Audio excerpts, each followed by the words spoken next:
There's a party on the radio. Happer and Schaefer. Happer and Schaefer. Happer and wow, Schaefer. It's Connor and Mike. Yeah.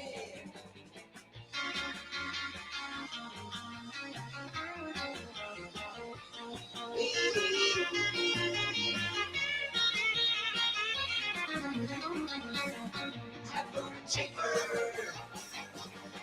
Happer and Schaefer. Happer and wow, Schaefer. It's Connor and Mike. All right, welcome in.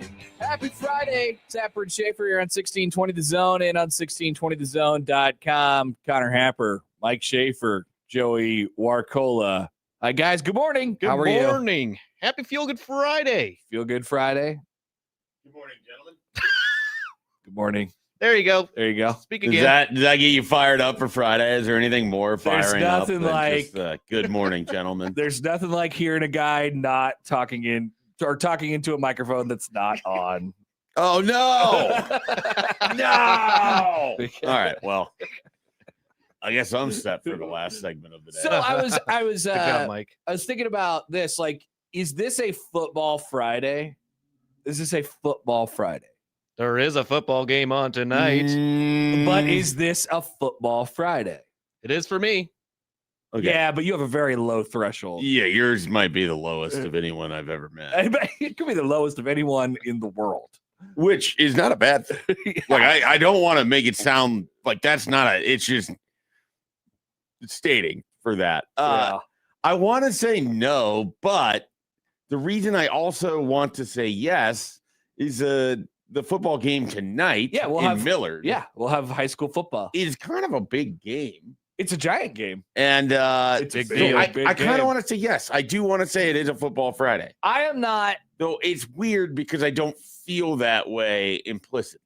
mentally preparing to sit on my couch and watch football for like a time frame tomorrow. Like, I will catch the football as it comes to me. I'll be watching football all day because all Okay. day I will be doing a fantasy draft. 2 different ones. I had 2 Whoa. leagues doing giantly long fantasy drafts on the same Saturday. I'm pretty sure that makes it a football Friday for you then. Yeah. It maybe my threshold is just higher.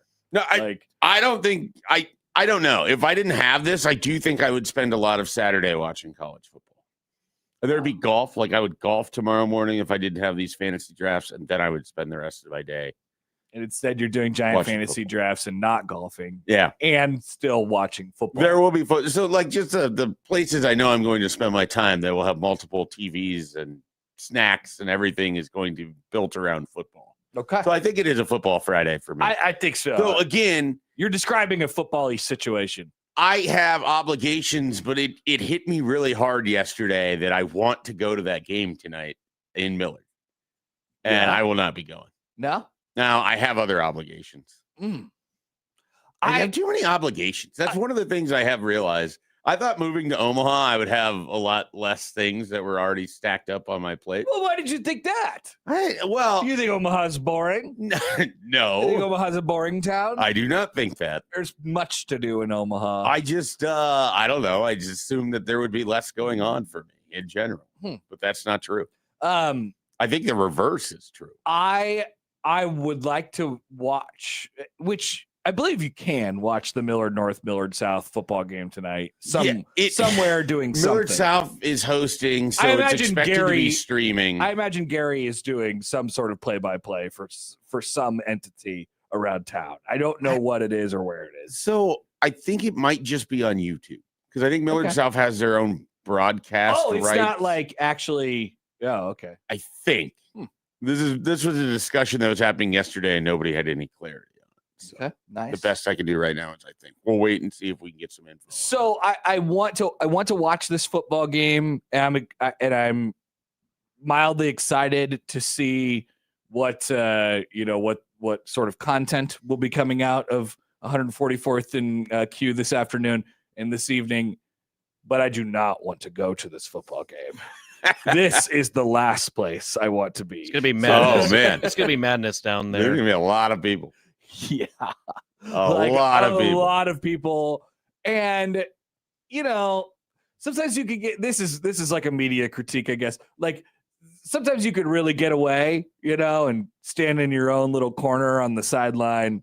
Sometimes I'm not always into hobnobbing. Sometimes people are always into hobnobbing. Sometimes you're not, and there might be the most media, quote unquote media, that there has ever been at any high school football game. Oh, at this should game be. Tonight. It might be number one.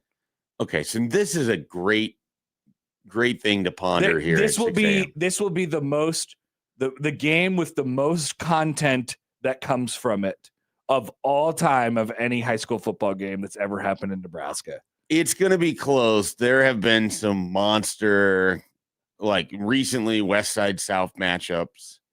Yes. West Side Bellevue West had a couple. Those are great. Featured. But the West Side They Millard didn't have South, Trey Taylor. Yeah, the West Side Millard South thing, like, it's about football. Like it's Right. going to be a good game and all that stuff. And maybe this is too, but this is about something else. Yeah. This is about highlight videos and TikToks and things of that nature. I will say, How many TikToks? one of the things that has like blown my mind from, let's say, 2012 when I was first, hitting up high school games and everything else for covering recruiting is how many people have a credentialed media pass that I have no idea what they're doing at any point in time. They do Like, TikToks. There are, But not that there's anything wrong with that. No. Do your TikToks. Also have some semblance of where you can stand if you're in the way, how to act on the sidelines. This is what I'm saying. Like all of those sorts of things. This is why I don't want to be there. Yeah. I will say there's a chance that Joey's threshold for watching or what is football is higher than the NSAA's threshold for getting a media credential to be down on the side. I am saying that. Like that's a real possibility. Yeah, it does feel that way. And I don't want to do whatever you're going to do. Just make sure you understand what you're doing. Yeah. And where you can stand. This is good. And how to stay out of the way. Those sorts of things. Yeah. There's, in addition to your more legacy media types and your internet media types, your social media credentialed people will be crawling that place as well. You make a good point. Yep. A very good point. This is why I'm trying to find a stream somewhere. Well, Things of in that theory. nature. But I That will should be help. updated constantly on what's going on Twitter, which is good. Maybe that's the way I consume tonight's Millard South. You just follow Mike Sauter and you'll have every touchdown. Quick. So I don't know the answer to this. I'm asking a rhetorical question, and we're going to end up Googling stuff here in the next 20 seconds. But whose home game is it? Is it Millard South? Millard South. Okay. So Millard South gets the big side. Excuse me. They Gets get the big side. Yeah. Allegedly. Okay. Which, I mean. I saw that Millard North's got some cool new jerseys. Oh, they do? Oh, I think they got cool new jerseys, and I don't know Are how. they as cool as those youth camp shirts that they have? I doubt it. And I don't know how long ago they did this. How long ago did they take the masking tape off their helmets? They weren't doing it.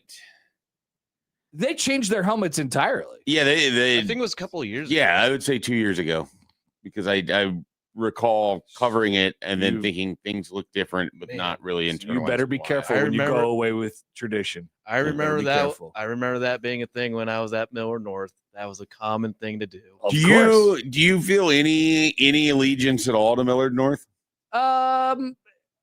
More so. I mean, obviously Like more so than Millard if South. the Millard schools are in a brouhaha, you're rooting for Millard North out of that by just If all the Millard schools are in a brouhaha, which one is Yeah. which one am I? this is rooting what I for? need to know now. I love this. Big Meteor first. As an OPS Central alum, Sure, yeah. a Big Meteor first. But And only Millard schools, not it's ones just that all, are, yeah. all Millard schools Yeah. together. Yeah. Big Meteor, and then probably Millard North. Do we throw in Horizon in the mix as well? What's Horizon? It's out on 204th and Q, Millard Horizon. That's part of Millard as well. What is Millard Horizon? It's Is it a school? It's a school. It's a smaller high school than What? the main three. What is Joey What? talking about? I've never heard of this. I have never heard of this in my life. Keith Lutz Horizon High School, part of Millard Public Schools. What kind of high school is this? Is A this public high school. Is this like where they is? I don't know what this is. It first I don't want to ask too many opened questions. January 2010. Wow. Yeah, it was more recent. Wow. I did not know about this. Uh, I'd probably root for them. it's They don't have any quite sports possibly teams. an alternative school. That's what I'm saying. Like the Blackburn is that in OPS where all the kids who get like expelled from the OPS schools, they end up at Blackburn. You get threatened to be sent to Blackburn. 100%. That's what happened during high school. Yes. I threatened to send my son to a military academy the other day. Boot camp. Yeah. Already. I was like, hey, if you do not help pick up your toys right now, I'm going to start getting brochures for the Citadel and VMI. and, Wow. and Shelby's like looking at me like, what are you doing? Now that's parenting. And Hudson just continues playing without a care in the world because he's 2.5, and why would he care? He definitely does It's not the most understand. empty threat of all time. He does not understand the concept of but military. beyond that, it wouldn't take a whole lot of context for him to be like, yeah, you have absolutely no power in this situation. You can't send me to military school. Yeah. Mom would never agree with this. And That her is vote true. counts 3 times as much as your vote. So Maybe you could introduce him to some military school like videos or movies. that's Probably- a good idea. Probably not Full Metal Jacket, like try something else and then be like, hey, you better get inside right now. Yeah. Otherwise, we're going to send you there. You're going to military school. And he'll be like, ridiculous. Yeah, That's never it happening. won't matter. That's never happening, Dad.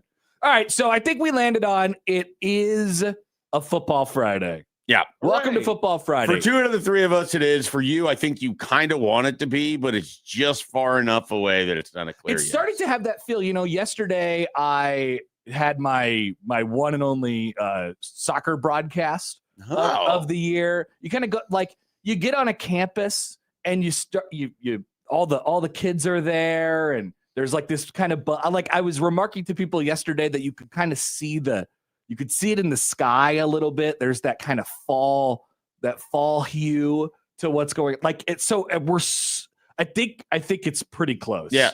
Maybe I'm willing that into existence, but yeah, when the kids are around, that's when you know that fall is here and football is here. I think part of the allure of working for a university or a college or whatever is that whenever you wander onto campus, there's this energy that's, I think, always infectious. 100%. You don't have to have gone to the school.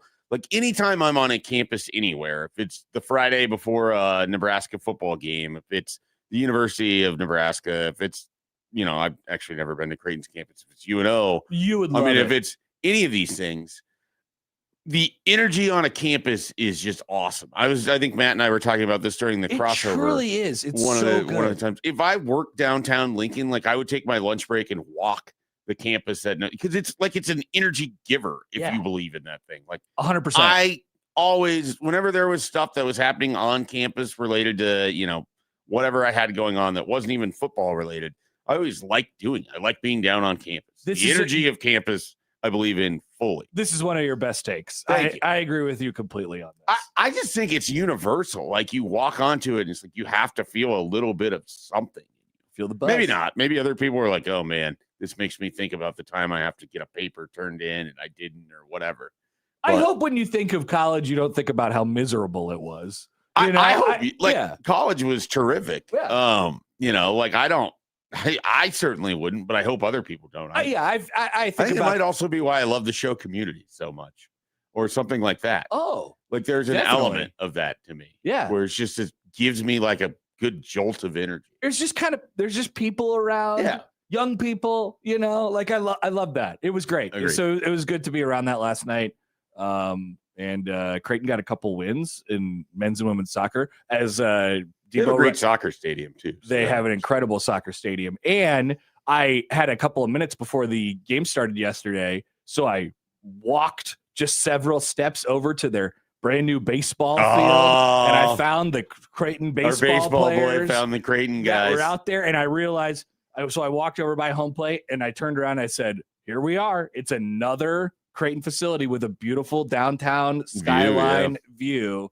And man, I tell you what, when they get that building done behind home plate of that practice field, And when they build the building around it that connects it to the softball field, it is going to be freaking sweet.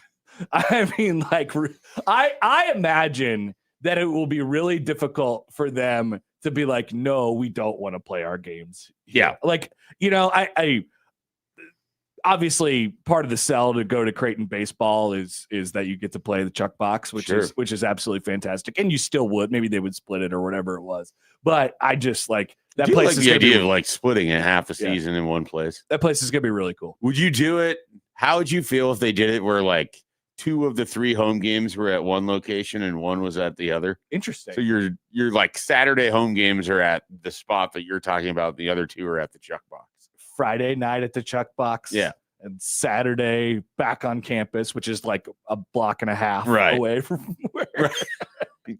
The parking largely the same. Yeah.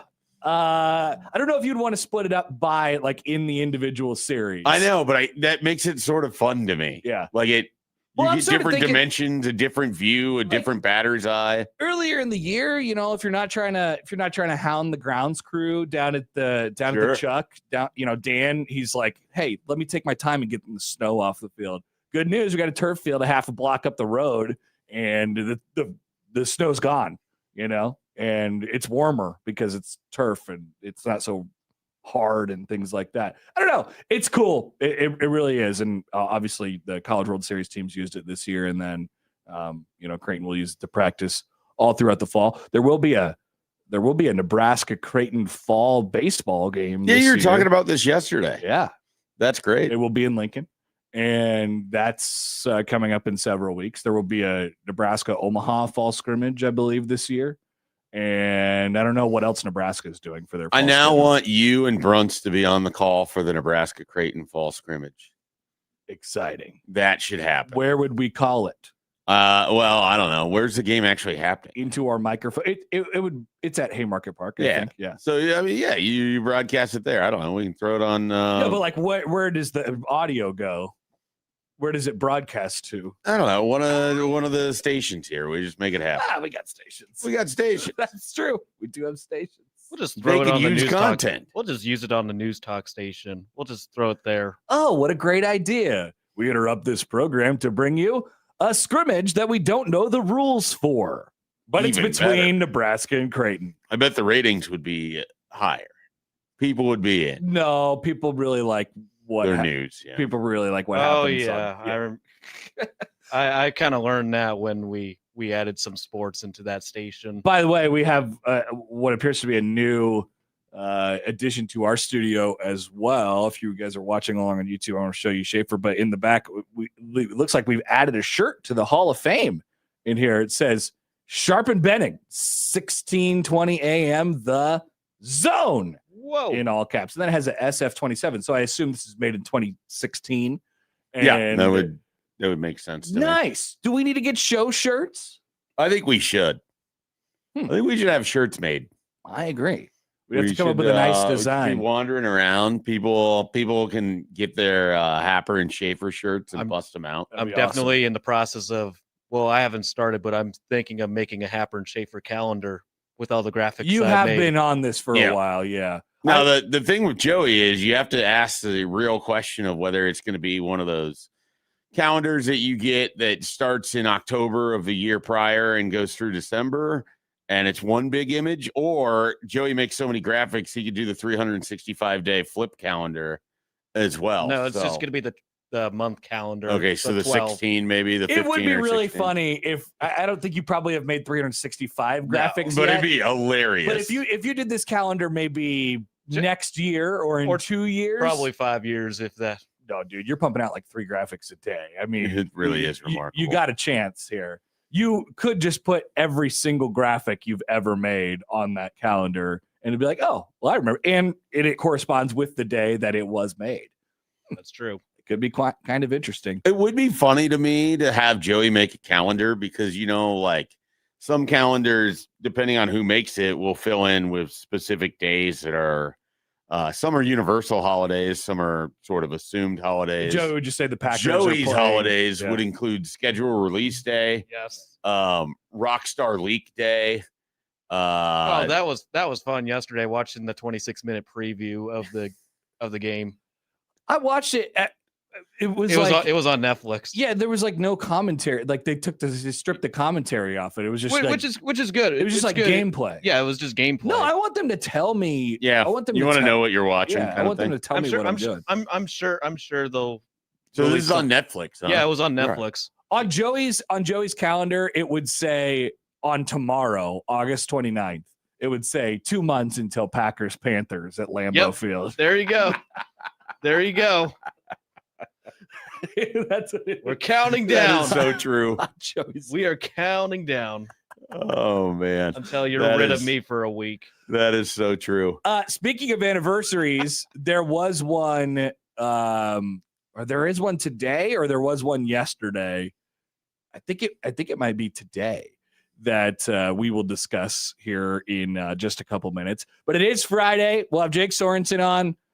In the 9 o'clock hour, we'll make our practice round of picks. These do not count toward the season standings, but just a little like dip our toe into the water. This is how it's going to go. We have 6 games to pick for this week in college football. There are some pretty big spreads, 1 or 2 on there. And there's a game in Ireland that we'll talk about, obviously, as well. We'll have our Friday shout out, so get those in. And our city of the day is coming up in about 20 minutes. We head to, just as the Nebraska volleyball team does, Las Vegas, Nevada. Whoa, we're going west. And actually a big city that people have heard of. Yeah. Which is exciting. It's just the biggest city that we have done so far. Pittsburgh, right? Isn't Vegas bigger than Pittsburgh? Is Vegas bigger than Pittsburgh? Has anybody ever asked this question? I don't know. I mean, what is the measure of which we're talking about big? No idea. Population? Land area? So by city population, it would be. Vegas by is bigger. By land area, it would be. By metropolitan, it is very, very, very close. Wow. 2.3 and 2.3 for metro. Wow, no kidding. But land area, Vegas is triple the size. City population, Vegas is double the size. They are saying that Vegas is the Pittsburgh of the West. So I've heard. So Vegas is somewhere Matt could live. Yes. Not for long. Not for very long. If Matt got a job in Vegas, he would last exactly 2 years before he washed out, and we would need him back here in Omaha to detox for a long time. And then we'd send him off to Pittsburgh. Then we'd send him off to Pittsburgh. Yep, exactly. Yeah, it's going to take him 3 beers and 3 hot dogs for that to happen. So we'll get to that. Or no, 2.5 in just a little bit. I want to hear from you guys, 402-951-1620 on the Prairie Flower Casino Zone hotline. You can call or text that number. Tweeted us at Happen Schaefer, at Connor Happer, at Mike J. Schaefer on the Liquid Trucking Zone Twitter feed. Email Connor, Mike, or Joey at 1620thezone.com on the Equitable Bank Zone inbox. Who's that huge guy? And we say good morning to our YouTube streamers this morning. Hi, guys. Thanks for keeping us company, especially those of you who are here right now in the 6 o'clock hour. We love the 6 o'clock hour YouTubers, just keeping us company in this dark hour of the show. We'll be right back and continue to fire things up on a Friday here on 1620 The Zone.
right, so we did have some football last night. Some FCS games. Did anybody dabble? Anybody dabble in I did not, but I saw that the Ohio Dominican University? Yes, I saw what happened there. Did you know that was a university? It sounds so much like Bishop Sycamore that I don't know. And there's no really way to know if it is a Bishop Sycamore type of situation or not. But Ohio Dominican University, a Division II school, which is located in Columbus, Ohio, with an enrollment Not ODU. 1,200. They beat Morehead State, who's an FCS school, in triple overtime last night, and had to convert all these crazy, moments to just get themselves in position, and then won it on a 2-point conversion where their quarterback ran around for seemingly 20 seconds and then started pointing and then just ran in. Okay. At the quarter of the end zone, 42-40 last night against Morehead State. We also had one of Nebraska's opponents this year play last night. North Dakota doubled up on Long Island, 42-21 last night. There was also I don't know if you saw this on social media. There was a kick. There was like a double kick catch or something like that. I think it was in Youngstown State. Okay. I didn't see this, but I'm You're gonna interested. have to explain. Youngstown State beat Mercyhurst 43-10. It was. I think it was in that game. I think it was Mercyhurst. The ball was thrown towards the corner of the end zone. The ball was kicked twice up in the air and just went into Mercy. Oh, actually, I did see that. Yeah, I did see that. Yeah, Okay. it was a crazy touchdown. Yeah, it was a All crazy. right, I'm going to touchdown. look for this during a break. Yeah, it's a good one. Former Kurt Signetti school, Elon, beat Glenville State 42-7 last night. Eastern Illinois beat Murray State 28-14. So we had a bunch of good FCS games. There was a bunch of good games in the state of Nebraska as well, both at the high school and at the small college level. There was Lincoln North Star beat Norfolk last night 51-48 in Class A. Okay. Of course, we had the Prep West Side game. West Side won 42-10 over Prep. Your home school, Bennington, beat my home school, Elkhorn North, 42-13. No, my home school is Elkhorn North, That's right. but I live in Bennington. That's very confusing. It is. It's the Mike Schaefer matchup. That's And, what I thought of it. It may be a power shift in Lincoln. Lincoln Northeast, the Rockets beat Lincoln East to start the season last night, 20-13. You've heard about Lincoln East football for this year, right? What happened? They have multiple players that started for them last year are on Millard South's team. Damn. Yeah. That So seems they're to be driving right now to go to school Good morning. today to play for Millard South. We were playing Millard North tonight in Millard, Oh man. which is 45 minutes So away they probably from Lincoln didn't. East. They probably didn't go to the game at Seacrest last night. I don't think they're probably beloved over there at the moment. Sad. That is one thing about the Millard South Millard North game tonight. There will be transfers. Oh yeah. There will be transfers. There Maybe will. we'll talk about some of them a little bit later on in the show. And then we had a battle of the Northwest. Lincoln Northwest beat Omaha Northwest 55-6 Okay. Wow. last night in some high school football action. We also got the chance to watch volleyball last night.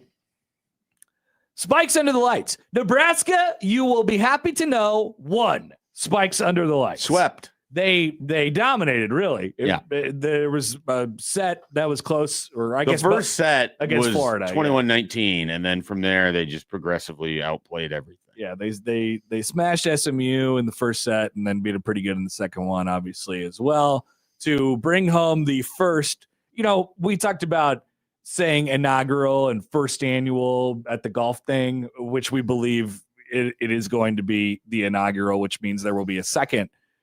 I'm not so sure about Spikes under the lights. Yeah. I'm not so sure that will come back, but it existed, and Nebraska got a couple wins, which netted them. I don't know why we were saying $1 million. They were saying $350,000 last night. So it's the total purse is $1 million, but You get 150 just for playing and like 350 for winning. yeah, or something. every team got a certain amount of money, and then Nebraska and SMU each got more money, and then Nebraska got the most money because they won. Yeah. But the total purse was $1 million, not like the winning team. Got it. So they got the most. They got $350,000 last night, which is nice. They gave Jalen Reyes a big check. I saw him was flaunting the big check last night at Jerry World. A very, very odd watch on television. The court was black. The building was dark. Yep. Funny for an event called Spikes Under the Lights. And it was all, obviously, they were played under these Fugazi rules that, were played best out of 3 sets. And the 21. They're playing to 21, and you have to ask Nebraska to come back. Not that that's crazy, like that happens in volleyball. Like, they're very used to playing multiple matches and sets and things like that in a day, but they ran off and came back. And then in the finals, both teams were wearing white jerseys, and that was sort of funny. You had the announcers who, like, clearly, I think knew the sport, but didn't probably know much about the players that were playing in the sport. / they were doing the thing like that the BTN or ESPN was doing many, many years ago, which was volleyball 101. Like, hey, here's why the libero is wearing a different colored jersey, because they're like a defensive only player. And so that's, they get to kind of move around however they move. And so they were sort of like, they were volleyball splaining last night on TNT. And it was at Jerry World, and they were making this big deal about the spectacle of it all. And it was a great turnout, of course, by Nebraska fans. But I saw on Twitter, they did a tweet like, hey, could this be the biggest stage for volleyball ever? Will it potentially beat the record for, it's like, there was like, I don't know, 30,000 people there last night, which is great. Yeah. And good exposure for the sport. But, you got to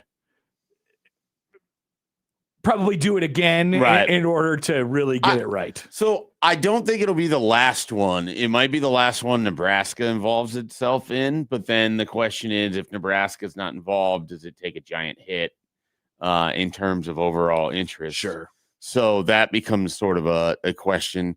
I mean, the biggest thing, and this is, you commit yourself to the name Spikes Under the Lights. Well, so then the entire thing is built around what your lighting system is. And so, at least that's the first thing you think of. Yeah.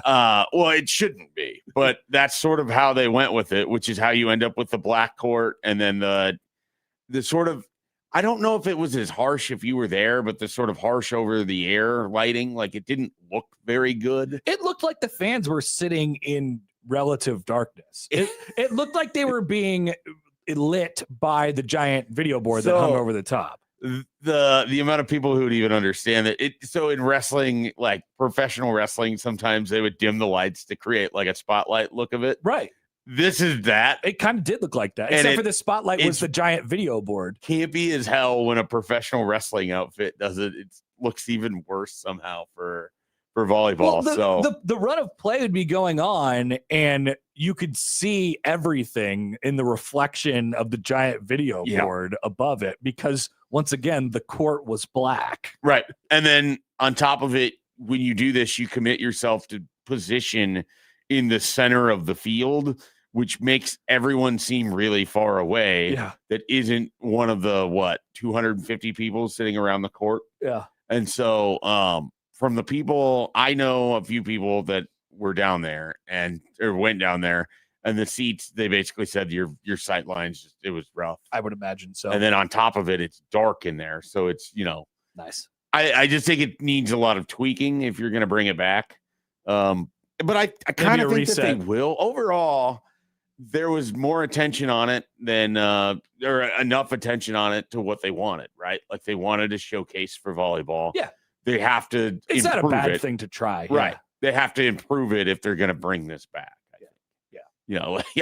I don't think if you bring it back exactly as it was, Danny Busman Kelly in Nebraska is like, yeah, we'll do it. Sure. I mean, at the same time, they get a couple $100,000, to play 4 sets. I guess the breakdown was 350, 250, 200, 200. Also, it lasted until after 11 o'clock. I mean, I signed off early. I was like, Nebraska's winning this thing. I'm going to bed. I think the hope was that it would go faster, but obviously, you don't have a time in volleyball.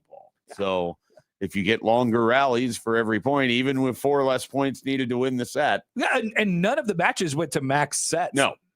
but they went longer in there than Yep. I guess the television people thought they would. And then you had the very fun and cool country concert. Every big event needs a country concert now, I think.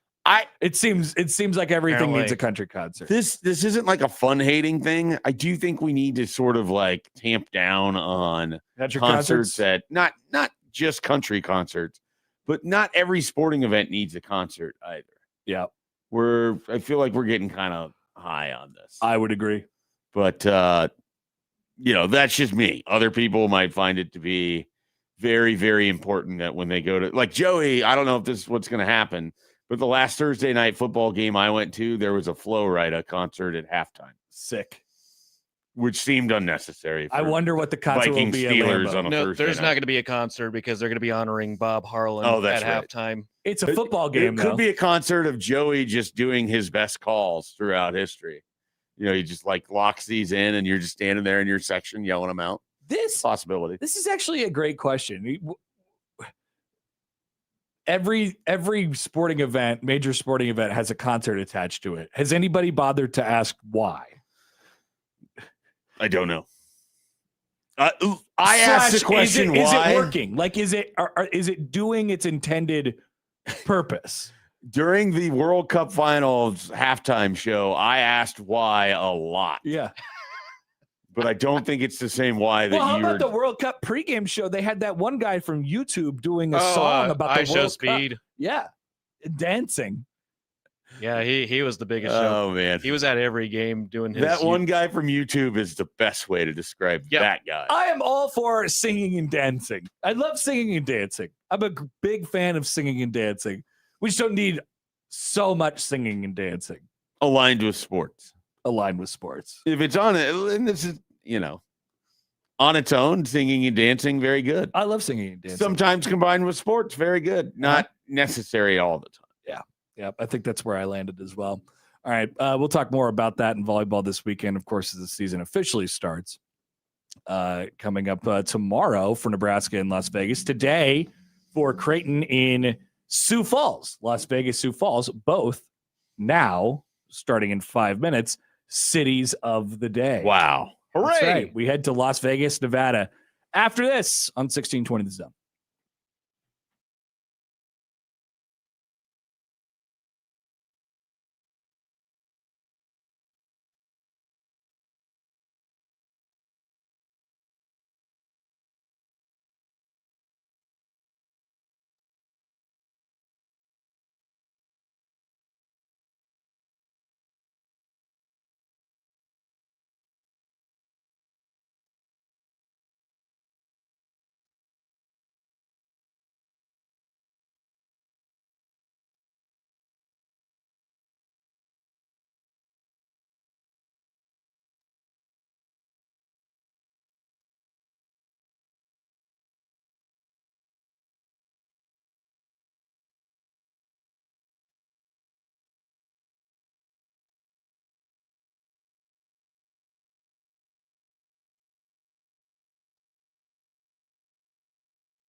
We learned this city.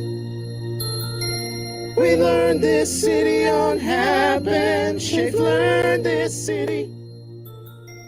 We learned this city on Happer. Schaefer.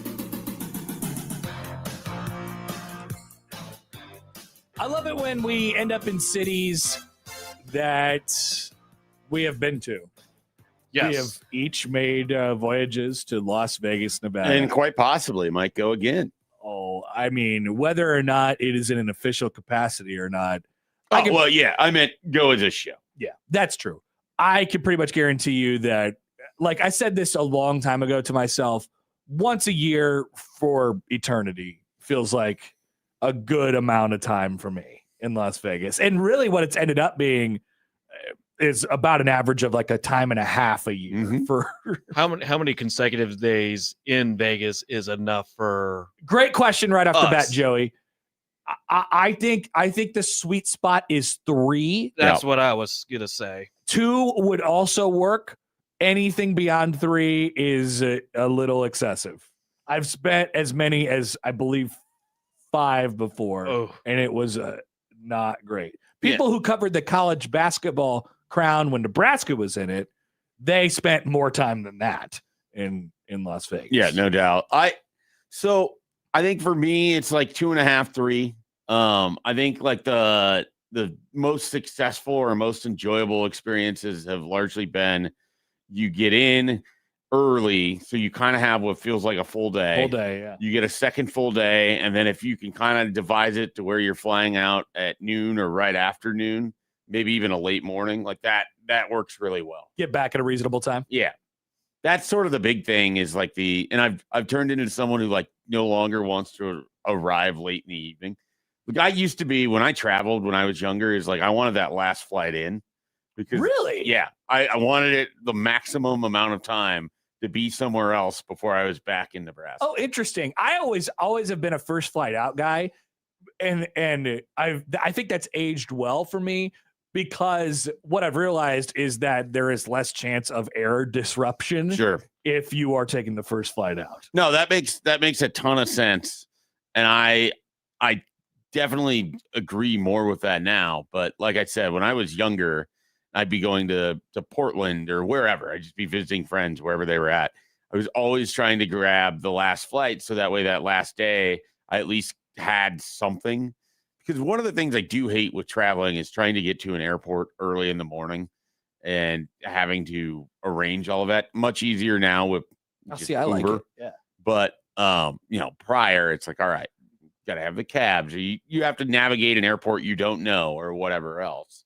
That always gave me enough apprehension. I wanted it later in the day. Little history here. Las Vegas was founded as a city in 1905 when 110 acres of land adjacent to the Union Pacific Railroad tracks were auctioned in what would become the downtown area.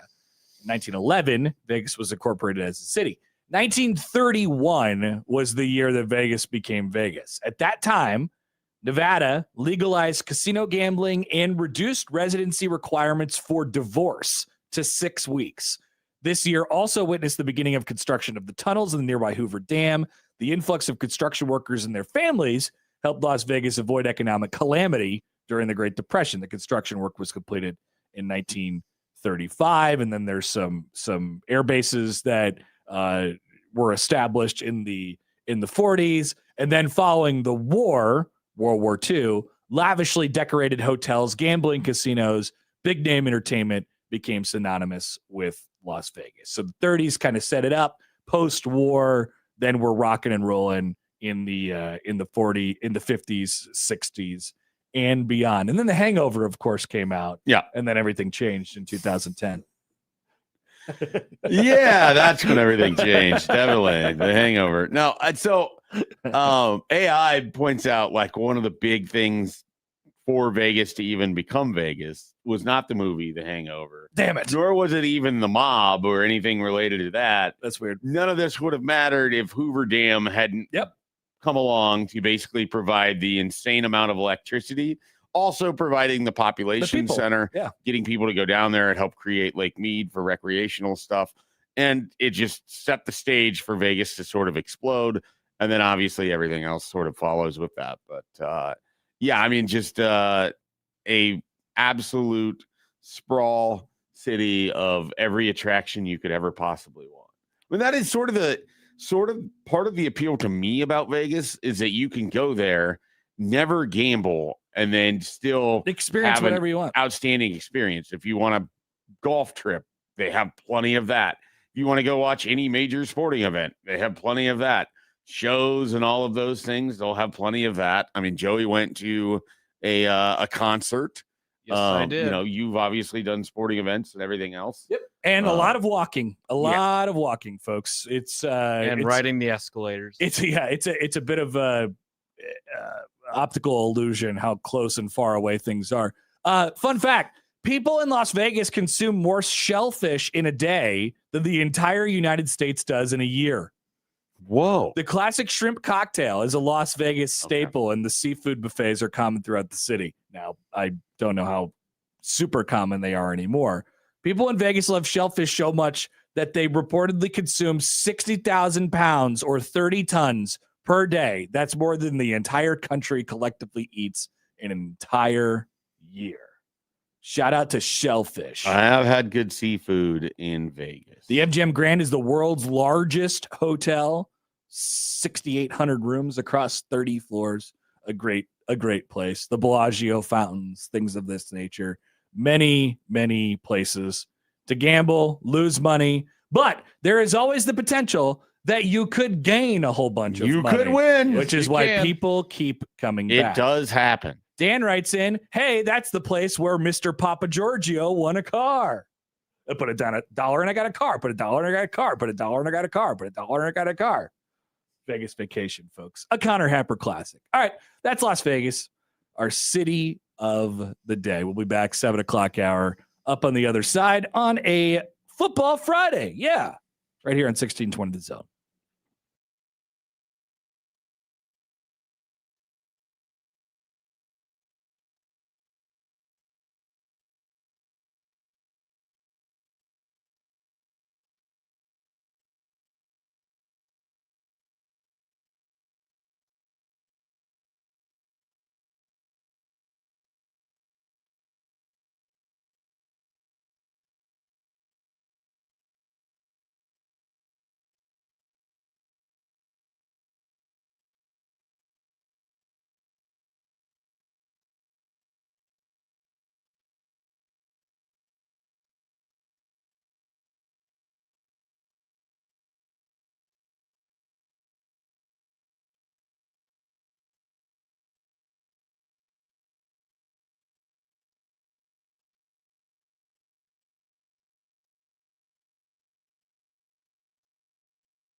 Welcome to 1620 The Zone's Red Out Week, presented by Union Bank and Trust. At UBT, people don't have your money has people. Union Bank and Trust, member FDIC.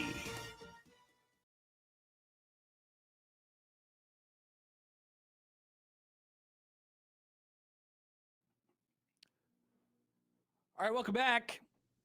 Just a couple hours away from this week's half-off deal, which is Vala's Pumpkin Patch and Apple Orchard. It opens September 4th, but you could get your 2 anytime passes for the price of 1 at 9 at 1620thezone.com, a $92 value for just $46. That's half off, folks. Plenty of things going on at Vala's this year, as always. New stuff to see, but you got to go to Vala's. So get your deal coming up at 9 o'clock this morning, and it will go very, very fast. So when I say 9 o'clock, I mean 9 o'clock. There's also a weekend deal that's available at 3 o'clock today. Whoa.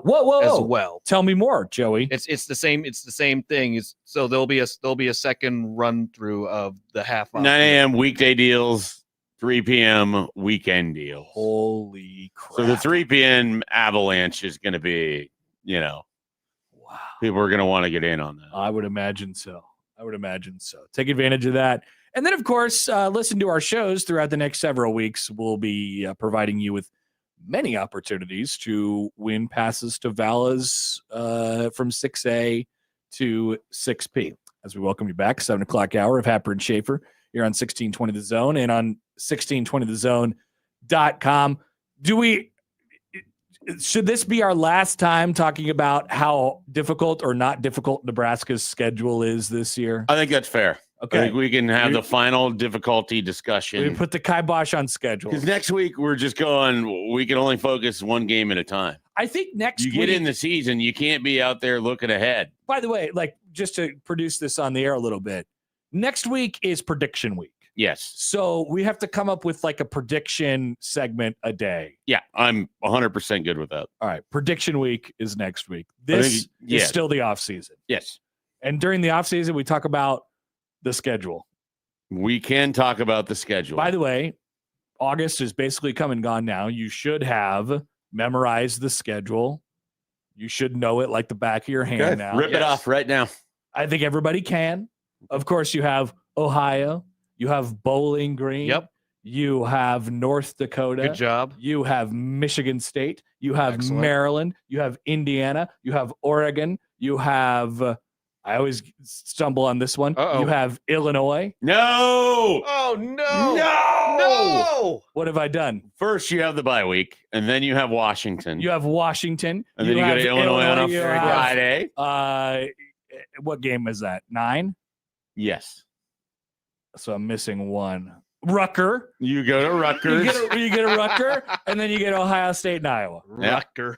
That stretch really does get you. I know. I can never remember. I would think, especially for someone who does the chunkies and breaks it down by 4, you would have that kind of nailed down. Yeah. Maybe I just didn't think about it hard. I mean, you really put me on the spot there. You're just like, go. Well, to be fair, you were saying everybody should have it. Everybody should know this, All like right. the back of their hand. There's your accountability, Connor. If it helps at all, you can Congratulations. think about it in 4-game chunks of they play 4 in September, 4 in October, 4 in November. They don't have a single month where they play 5. Yeah, it just matches up that way with the it's with the days. perfectly symmetrical Yeah, that's good. in a way that my brain actually really likes because I'm weird. And this season it's not this weird thing this year where the season starts in August. Yeah.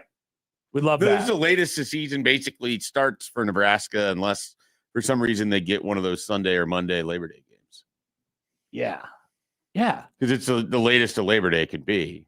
that's true. So you really can't ever start later than September 5th. So when people tell you, man, it feels like it's taken forever for the season to get here, it's because it can't start any later than Well, this. what about when you they could drop some calendar knowledge on there? what on their butts? Yeah. What about when I dropped off there. I was going to say it, and I was like, well, I could have, but I didn't need to. what about when they move the season up so it starts in like late August and then they play all the bowl games actually. Like they play the national championship the second week So of January when- instead of the 9th week of January. When this invariably happens and the current week 0 becomes week 1, Yes. what I wonder is, will there still be a necessity to have a week 0? Are you going to have that start in advance, or will everyone start on week 1? Put it in the bylaws. Put it in the I conference. don't want. Put it in the I think- bylaws. I No think- weeks here. Everyone starts in week 1. I want that. I want everybody to just start at the same time. I kind of do too. I think with the season starting, like the main season starting early September, I think we're going to see a lot more teams trying to start in week 0 so they could have a second bye week. I'm suppose. kind of predicting if the season starts like But- late but- August, we're going to get guaranteed 2 bye weeks. But if it starts like No, early- so what they're going to do, like the idea is they're going to push everything up, and they're like, so they'll move everything up. There's not. Yeah, what Joey's saying is that more teams than usual will want that extra bye Yeah. week built in if you play in week 0. Even if you move up week 1 to where week 0 is now, he's saying teams would want to play the week before it so they could manage the second bye in there. Yeah, and what we're saying is no, thank you. Yeah, no, I'm saying I don't Not want anybody to allowed. be able to do that. Not allowed. I just want it all to start on week 1. I agree. Mostly because I don't like the idea of week 0 being a thing. It annoys me.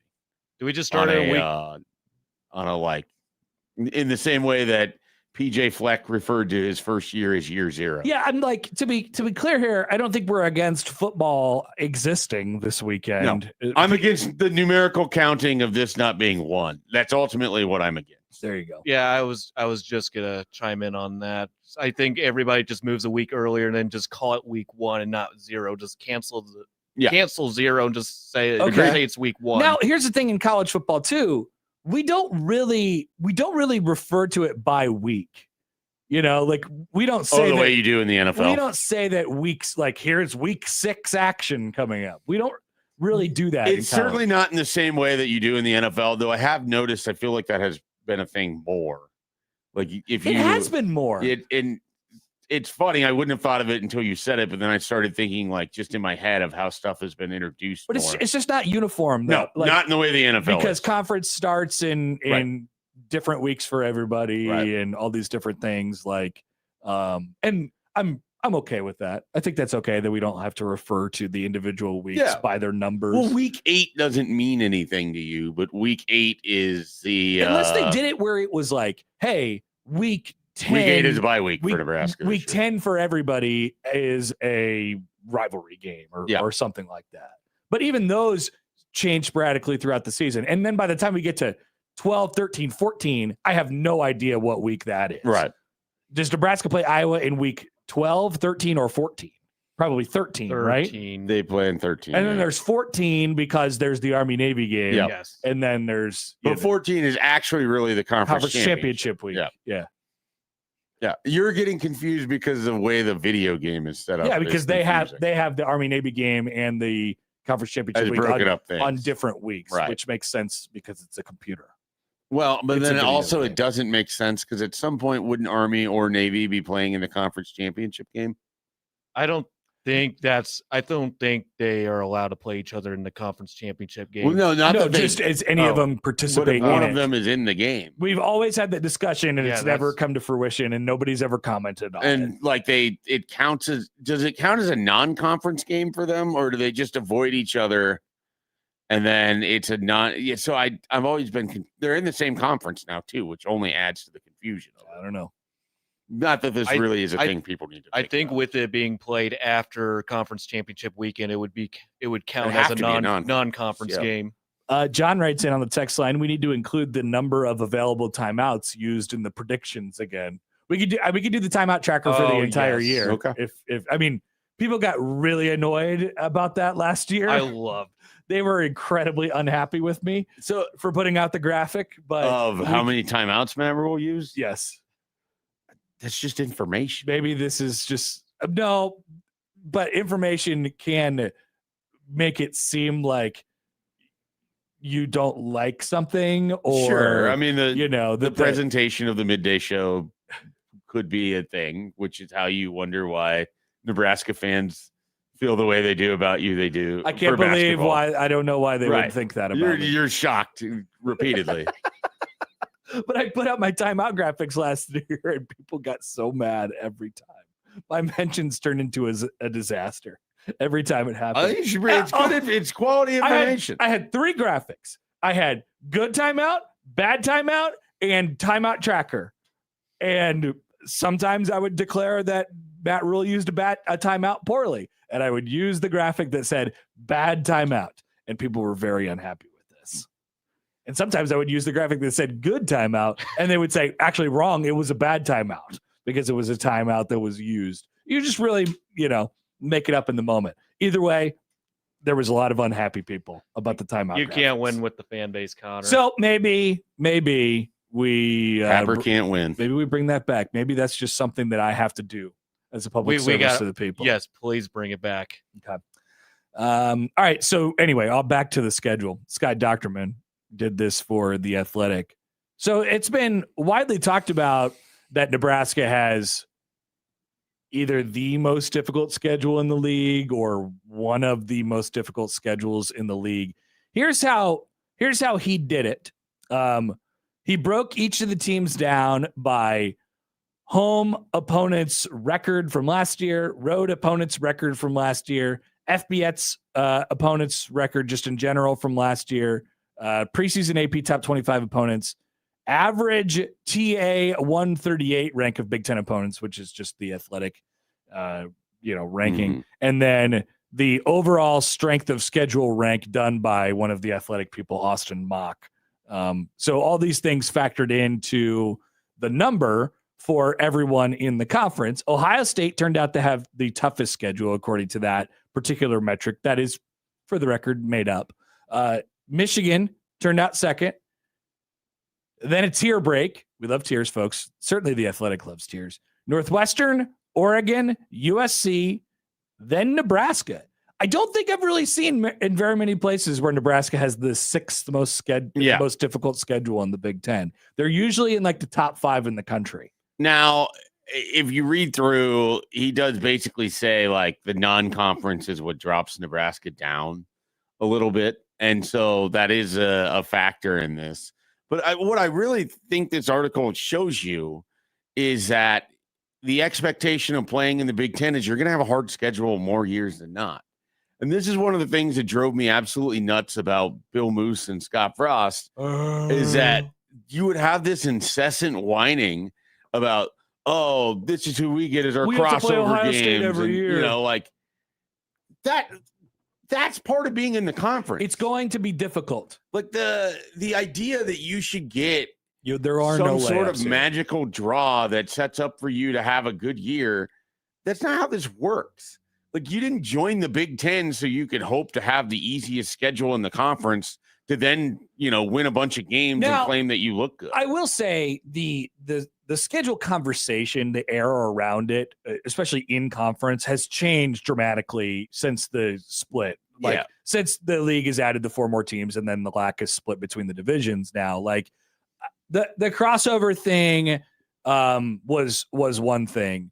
But now the schedules, because of how big the league is and the fact that there are no divisions anymore, as we have seen, they can be dramatically different. Sure. Like dramatically different. But now you're right. And I agree with your big overarching point here, but they really can be playing on different planets in some of these schedules. Because you're at the mercy of how a team that you don't know how they're going to do performs. Yeah. So this all goes back to the idea in 2024, you thought Indiana would be a easy game ahead of playing Ohio State when that schedule was released.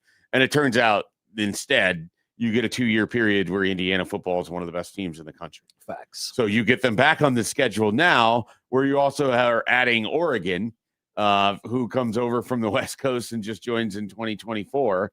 And you play Ohio State, who you're playing almost every year for like a 5-year stretch at one point in time. And they're one of the best teams. Like it's sort of bad luck of the draw.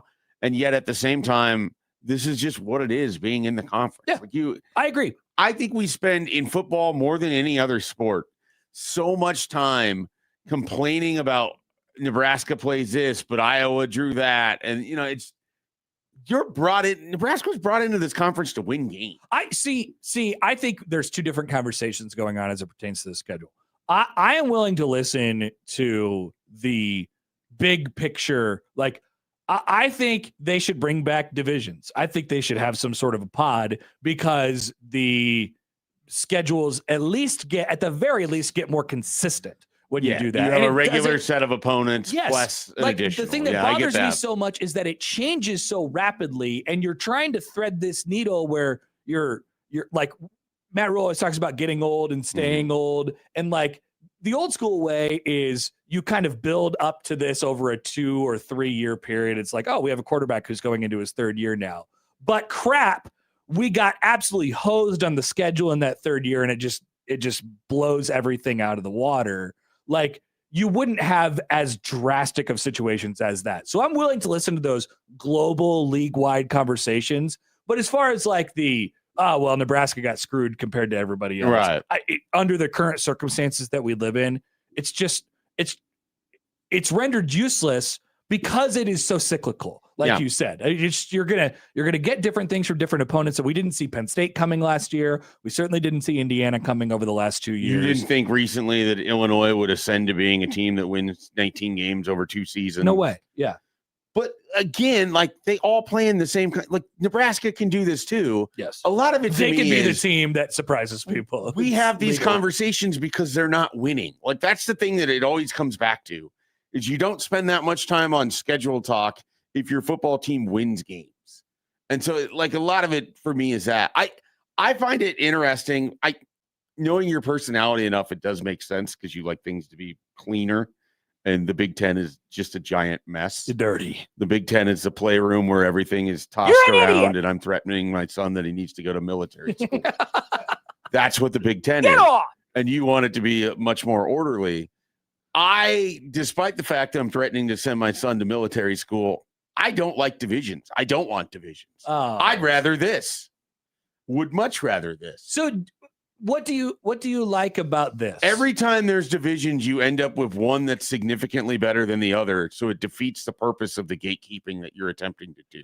But at least there is a consistency in the knowledge of what you have to beat. The hard thing is with 18 teams, like you could talk me into a regional, these 4 teams or 5 teams intermix every year sort of thing. Yeah. Without it being part of a standing setup that, especially if you get rid of the conference championship game, you don't need divisions at all. But could you set it up to where you have a group of teams have similar opponents that you can count on every year, and then you're pulling from the other groups? Kind of what the NFL model is it's pods. Their playoff is that way, so you don't go that far into it. I mean, it wouldn't be hard to do. Yeah, like so you could do that. What right I'm saying now. is, I'm out entirely on divisions ever coming back. You can talk me into a pod system for scheduling and consistency that I would be okay. Okay, with. how about every? But I think you have to get to 20 teams for the math to really work on it. What? That is true. Unless you want to do it where you break it into 6-team pods. So there's 6 teams throughout the Big Ten that are in a pod together.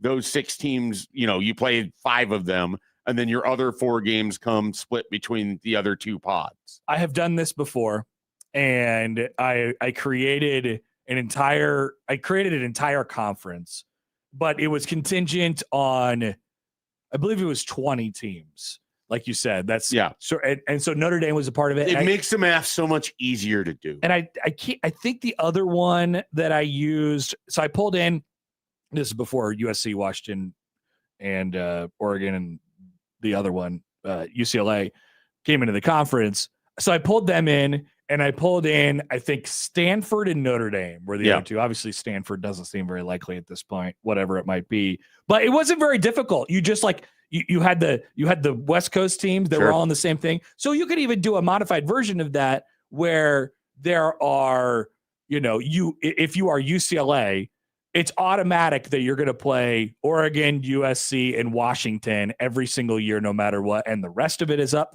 Some of this is you need a consistent amount of teams that have the same games every year. For example, Iowa has 3 games automatically that they know they're going to have every year. That was the problem with what they did is where that Nebraska only has 1. And so if you if everybody had 3, then we're talking about a little bit of a different thing, and there's less volatility in the schedule and what you get. Which this was my whole, when they did this, it's like Nebraska should get Northwestern or Minnesota. And so then you lock in a consistent amount of teams. That'd be great. And they didn't choose to do that. I would take that as a placeholder, or some sort of a compromise for divisions or pods. Yeah, I just think divisions are with conference championships likely to die. Divisions are unnecessary. But it was this whole scheduling thing. Pods make sense. It was this whole thing where now we're getting off on the wrong track. But like it was this whole thing where there was 4 pods, there was 4 divisional winners, and then there was like a Big Ten semifinal, and then there was a Big Ten final. Like It was kind of cool. I like it. If you eventually get to a model where the pods are what give you your playoff teams, what you've now created is the NFL playoff. So, that's effectively. But the cool thing about the NFL, I think that is portable to college, and something that we had more of before was the consistency in the scheduling. Sure. You kind of know what you're going to get. In the NFL, it's based off of your performance in the previous year, but you already know which division you're going to get matched up with. And so you can kind of not that you're preparing in July for, if you're Joey, what division is the NFC North matched up with this They're year? the West and then the AFC East. Yep. So you're not preparing for the Bengals, in July or whatever it might be, and whatever the college version of that is. But there's just you avoid these situations that the schedules inside of your own conference become so drastically weighted one way or the other. And so that is an argument that I'm willing to listen to. But the whole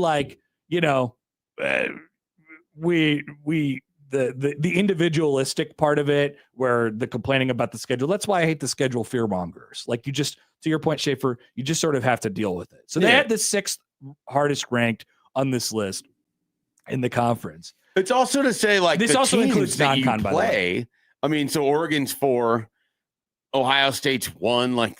Teams that you're playing also are facing very challenging schedules on their own. I mean, it's probably a good thing for the conference in a lot of ways. Ohio State would have what's deemed to be the hardest schedule because they're the most visible team. They're the ones that, if Ohio State makes a run this year, it's going to be because they're battle tested going through conference play. You could argue part of why they lost to Indiana is that they didn't play anybody nearly that good all year long until they played Indiana. Indiana at least had the game against Oregon. Yeah. I also like the regional aspect of it. I think that's the biggest thing. I just for think you. if Nebraska, where I'm a little less you're telling me you don't want to play, and regardless of what game you'd be switching it out with this year, and maybe it would work to Nebraska's advantage where you sub out in Indiana and instead you get Minnesota or Wisconsin. Yeah. Maybe it could work out to Nebraska's advantage in that way. But I want to play Iowa, Wisconsin, and Minnesota, and maybe even Northwestern. I want to play them every year. Yeah. I want to play them every year. That would be your natural 5-team pod in a 20-team conference. I want to play them every year. And then you cut down on the volatility and the rest of it because there's only 4 more games to work with at that point. Or 5, I guess, more games to work with at that point. Yeah.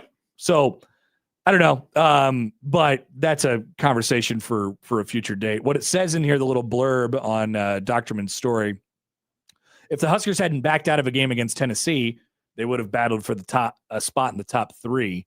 Still, the schedule is plenty difficult. Nebraska had a workable first 5 contests, but the final 7 feature 6 teams that racked up at least 9 wins last year, starting with Indiana and a trip to Oregon. Ohio State caps that run at home, and a trip to Iowa, which Scott mentions just offhand, which Iowa has beaten Nebraska in 10 out of their last 11. People forget that. The easiest schedule in the Big Ten, according to the metric used here, the Wisconsin Badgers. Yeah, I was going to say that's a big part of the Wisconsin. It most certainly is. And so that which could get canceled. I would say, as we've talked about this sparingly all summer long, before we take a break here, and I want your guys' thoughts on this, 402-951-1620. If Nebraska didn't have the schedule that they had this year, I think more people, especially nationally, would be like, oh, maybe this is the year it bumps for Nebraska. But the schedule is this just kind of stonewall. Sure. I can't pick them to go any further than 7-5, which is basically what they've been over the last couple of years. Maybe if there was one game on there, if the Oregon game was switched out for Minnesota or something like that, it would be a different conversation surrounding Nebraska right now. Maybe. Possible. It's definitely possible if you felt like there was an extra win on that schedule. But Nebraska had similar schedules to what Wisconsin will have in 24 and 25, and they didn't do anything. Yeah. Yep. And so that's part of it. It's is a like, key factor. I feel like we only talk about schedules because the team isn't winning enough. It's the only reason I feel like this comes up as much as it does. But at the same time, I mean, you could be a good team and have a very, very difficult schedule. Yeah. No, it's clearly Ohio State's a great team and they have the toughest schedule in the conference. And so to your point. And people are picking them to maybe they go 9-3 this year. There's definitely a bend of people. T-Mac on YouTube says Happer looking for an easy way out. Well, no, I'm looking for I don't know what you're talking about, but I'm looking for consistency. He's claiming that you want to take a good team and turn it into Minnesota. The problem with that is Nebraska turns Minnesota into a good team. Exactly. I'm just looking for consistency. I 100% know where you're coming from because you've been this for as long as I've known you, and you've lamented the lack of geography and the lack of regionality throughout scheduling and the Big Ten and everything else. So you're where you've always been with this. So it's definitely not but that's where the pod stuff will turn into what we already have in the NFL now, which is, oh, wow, you get the NFC South versus the NFC West. What a big advantage for you, or even inside the Joey, you follow this as closely as anybody. How often have you seen the Detroit Lions picked as the team to win the North because they have the fourth place schedule? Yeah. It's no matter how it's set up. There's an air of luck of the draw for everyone, no matter what. Right. That but will you're overarching it. I'm trying to take a little bit of that out. Yeah, and I don't want to put words in your mouth, but your largest point is that you want consistency year in and year out, that at least you're playing X teams. Everything else can get built off. Yep. And chances are those games are going to be your most important games. Like those are at the very least, or what they have been since Nebraska's been in the league. Those have been the swing games. Those have been the games that you have failed to get over the hump in. All right, 951-1620. Send us a text. We'll get to those on the other side. Also tweeted us at Happen Shape on the Liquid Trucking Zone Twitter feed. Speaking of that, get your Friday shout-outs in. We'll do that in a little over an hour. Back after this on 1620 The Zone.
All right, welcome back. Happer and Schaefer on 1620 The Zone, 1620thezone.com. It is Red Out Week. Yes, it is underway.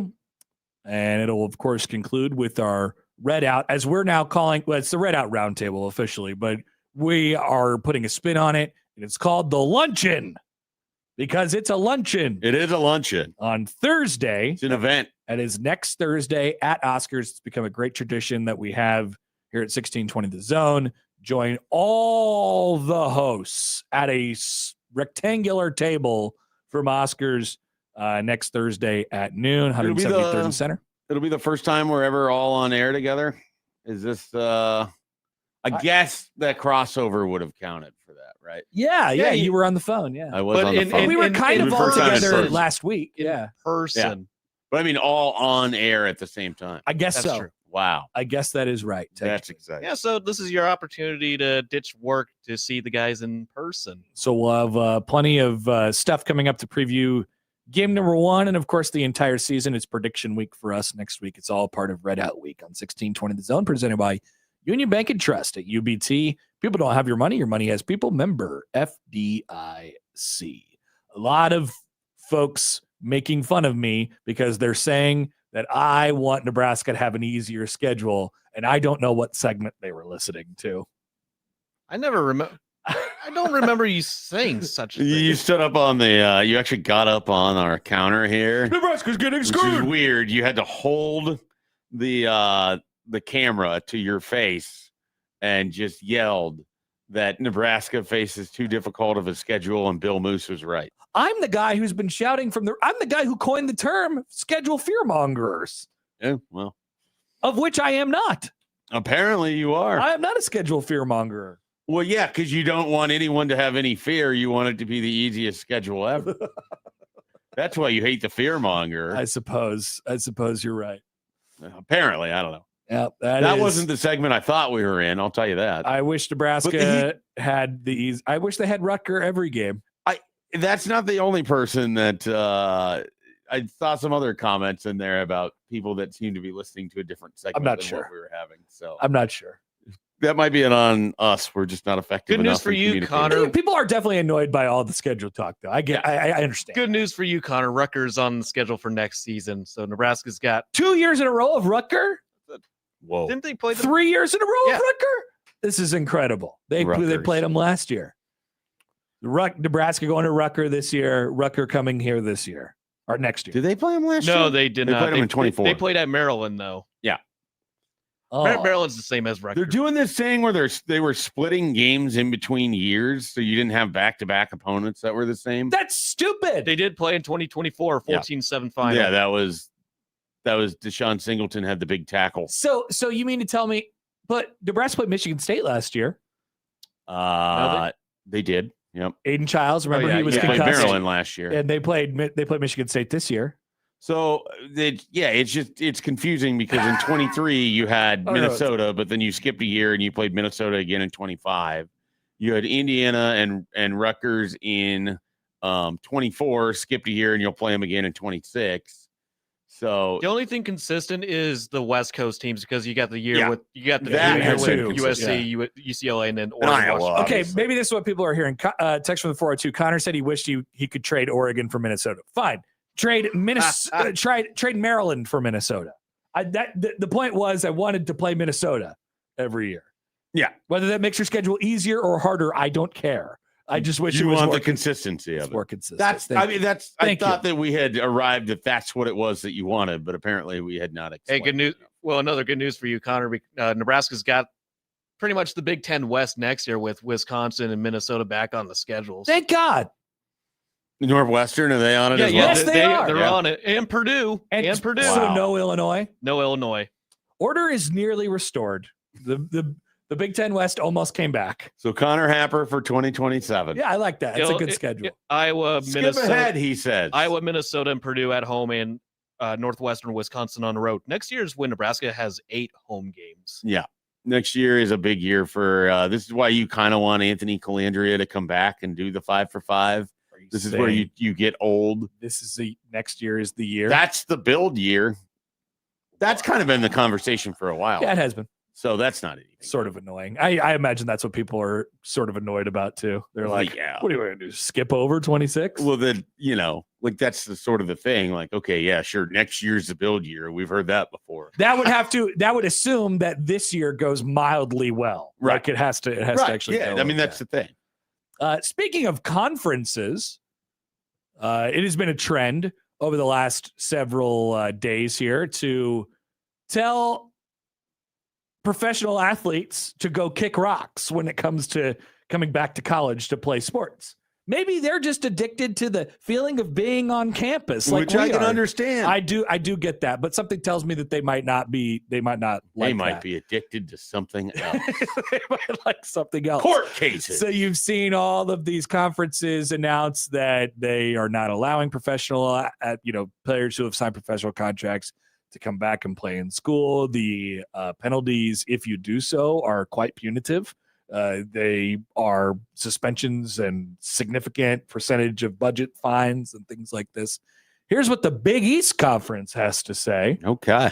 They have not announced anything official, but this is from Adam Zagoria from the. Is this the first big thing from their new baseball man? Yes. Georgetown guy is what I'm calling him. Yes. Once again, figurehead commissioner. Absolutely. But What's his name again? Tim. Tim. Okay. Commissioner Tim. Commissioner Tim. That Commissioner works for me. Tim. This is from Adam Zagoria. Says the first of many league discussions Thursday addressing the thorny issue of pros returning to campus. The Big East Conference opted to remain at status quo and monitor the situation, according to sources familiar with the discussion. Unlike the Power Four, the Big East is a basketball-centric league with no football. People forget that. In a Zoom meeting between league officials and athletic directors from the 11 Big East schools, a decision was made to stick with status quo and monitor the situation and see how it plays out. No rule change was proposed and no vote was held. Meaning, if you're signed an NBA contract and you wanted to come back and play in the Big East, you could potentially still do that if the court rulings go in your favor. This fascinates me because you have Dan Hurley, who has just built himself to be the opposition to that entirely. Yep. And then on the other end of it, you have Rick Pitino, yeah. who seems like he would be the one that would be driving force behind, hey, all avenues need to be open for us as we build our teams. Yep. It is sort of like they're in the perfect position to take this position because they don't have football to worry about at all. Like that's not like a thing for them. Right. So it's a very just different viewpoint all the way around. Teams are building basketball rosters though right now, and we know there are some coaches in the league who will stop short of nothing to put good basketball players on their roster. It does bring up, and it's mentioned in Zagoria's story on NJ.com, RJ Lewis, who of course was Big East Player of the Year in 24-25, went to the NBA, played a whole season in the NBA or with an NBA contract, then was set to play for Will Wade at LSU. Now, obviously, is not going to be allowed to do that anymore. Shouldn't. I don't think so. It just depends on if there's new TROs and everything. A Big East source said to Zagoria, we don't have any RJ Lewis cases in our league. But what happens if RJ Lewis becomes the RJ Lewis case? What if RJ Lewis goes to St. John's, you wonder? Yeah, what if RJ Lewis just goes back to St. John's? I also wonder this.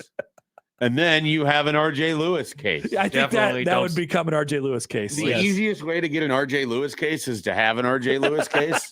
And you could end up with an RJ Lewis case if you don't set yourself up to be opposed to an RJ Lewis. They are certainly open to RJ Lewis cases. They seem to be open for business. I'm definitely not open for an RJ Lewis return to the Boston Celtics. You don't have to worry about that. I don't have to worry about that anymore. Thankfully. I don't think. I guess I don't know. Thanks a lot for wasting our draft pick. This is where we're at with college basketball. We have Joey weighing in on the Celtics don't want him back either. Who wants RJ Lewis? Nobody in the Big East except for Rick Pitino. Will Wade can't have him, and no Celtics fan wants him. We got Hugo Gonzalez instead. And Baylor Shireman. Yes. Big shot, Bob.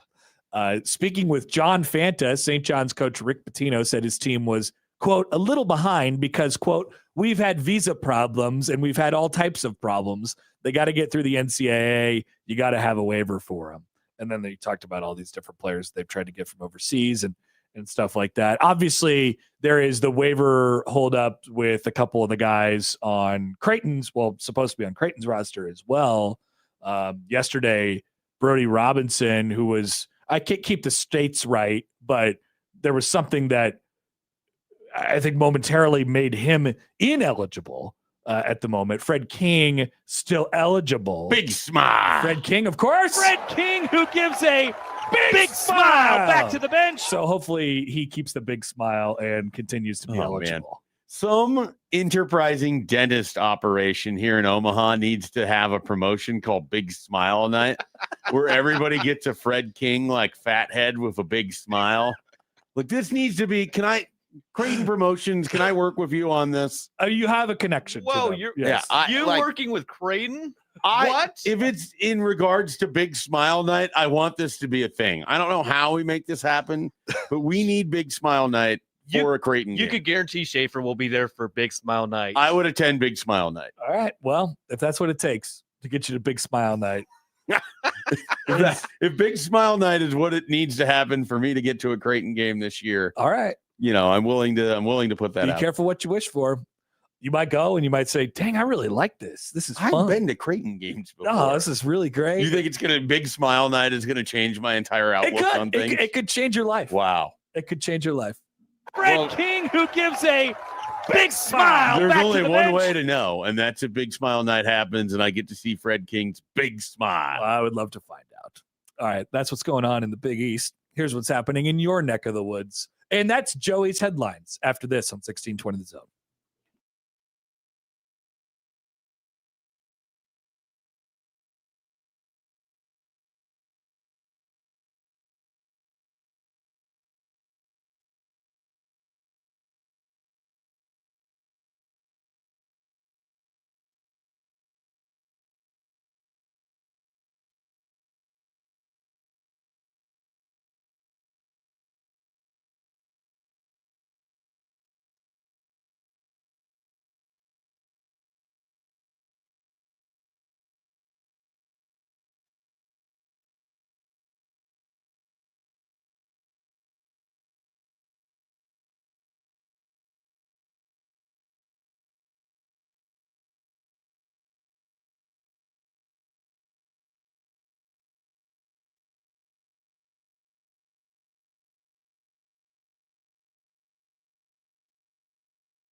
Mike Schaefer still putting together the idea of Big Smile Night. He is. We're gonna get the dental school involved.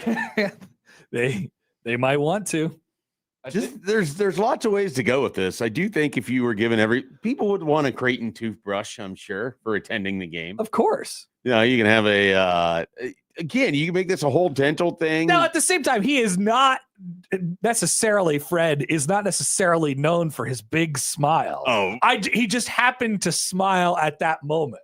If Fred isn't known for his big smile after every time we played this clip, I don't know what else is he known for. Fred King, who gives a big smile back to the bench. I didn't even know I said that until like 2 weeks ago. And now it's the biggest thing about Creighton basketball. Until Big Smile Night. Yeah. I mean, Big Smile Night has the opportunity to really fire the people up. Yeah, it really does. Well, you keep working. And we'll see what I'll what put happens. the whole pitch Just together. a big idea, man. All right, Joey, give us the headline. Headline number 1. Former 5 division boxing champion Terrence Crawford gives Ukrainian President Zelensky a puppy. Okay. I don't need to hear the second one at all. Yeah, I do not care. The second one isn't. We wouldn't click on it. I'll put it that way. Okay, that's good. So from New York Post a couple days ago, and it starts like this. Wait, President Zelensky, Ukraine's war chief, holding a puppy? Yes, and it's no accident. In a collision of dog lovers, sports, and ongoing war with Russia, the Ukrainian president was seen on video Tuesday as never before, cuddling and cooing over a floppy 3-month-old American Pit Bull Terrier handed to him by U.S. former boxer Terrence Crawford. The cute and fluffy scene in Zelensky's office in Kiev was the latest volley in a deadly serious battle of visuals that runs in parallel to Ukraine's fight against Russia's brutal 4-year invasion. People forget that. Crawford, a longtime supporter of Ukraine and a devotee of the American Pit Bull Terrier, came forward and handed a reddish-yellow puppy to Zelensky. Can you imagine? I have never written a sentence that is as incredible as that one that you just read. That was a lot. Would you read it again? Sure. The one last sentence. Just a sentence here. I'll do it for you. Crawford, Yep, there a you go. longtime supporter of Ukraine and a devotee of the American Pit Bull The Terrier. incredible commas right there. Yep. Crawford, comma, and then this statement: a longtime supporter of Ukraine and devotee of the American Pit Bull Terrier. Comma, came Incredible. forward and handed a reddish-yellow puppy to Zelensky. And for a few minutes in Kiev, cultures, death, and geopolitics yielded to the power of sweetness and puppy love, as well as the symbolism of resilience and protection. Wow. Unbelievable. There's a lot going on in this story. There is a lot going on in this story, but mostly I just wanted to see the picture of Bud Crawford handing the puppy to Zelensky. Zelensky is short. Yeah, because Bud's pretty short too. Interesting. So Bud Crawford I have has, no comments on now this. that he is retired, he has time to make hype videos for Nebraska volleyball. Uh-huh. He's giving puppies to world leaders that are ensconced in a 4-year odyssey That's right. to try to protect their country from invading Russians. But I just hope that Bud isn't being used as some sort of like a marketing tool here. Is he marketing? So they're trying to make you like putting Zelensky with the puppy. Sure. It's a sympathetic situation, right? I think Ukraine's already in a sympathetic I would say situation. they're just trying to drive the point home more, right? I guess I'll be honest. If you needed Zelensky to be holding a puppy to be sympathetic for what the country of Ukraine is going for, Uh-huh. you and I probably don't have a similar viewpoint on almost any. Probably not. Just throwing that out. The president smiled and cooed something into the dog's fur. He cradled her as he was told the pup's name is Freya. After Zelensky's pet project, Freya, Ukraine's proposed missile defense system with European allies. He's named after a defense system. He is named after Wow. a Ukrainian defense system. This is an incredible story. Well, shout out to Bud Crawford. Nice job doing his part in the geopolitical landscape. And that is our headline today. A true winner from Joey. We'll be right back, 8 o'clock hour after this on 1620 The Zone.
Welcome to 1620 The Zone's Readout Week. Presented by Union Bank and Trust. At UBT, people don't have your money has people. Union Bank and Trust. Member FDIC.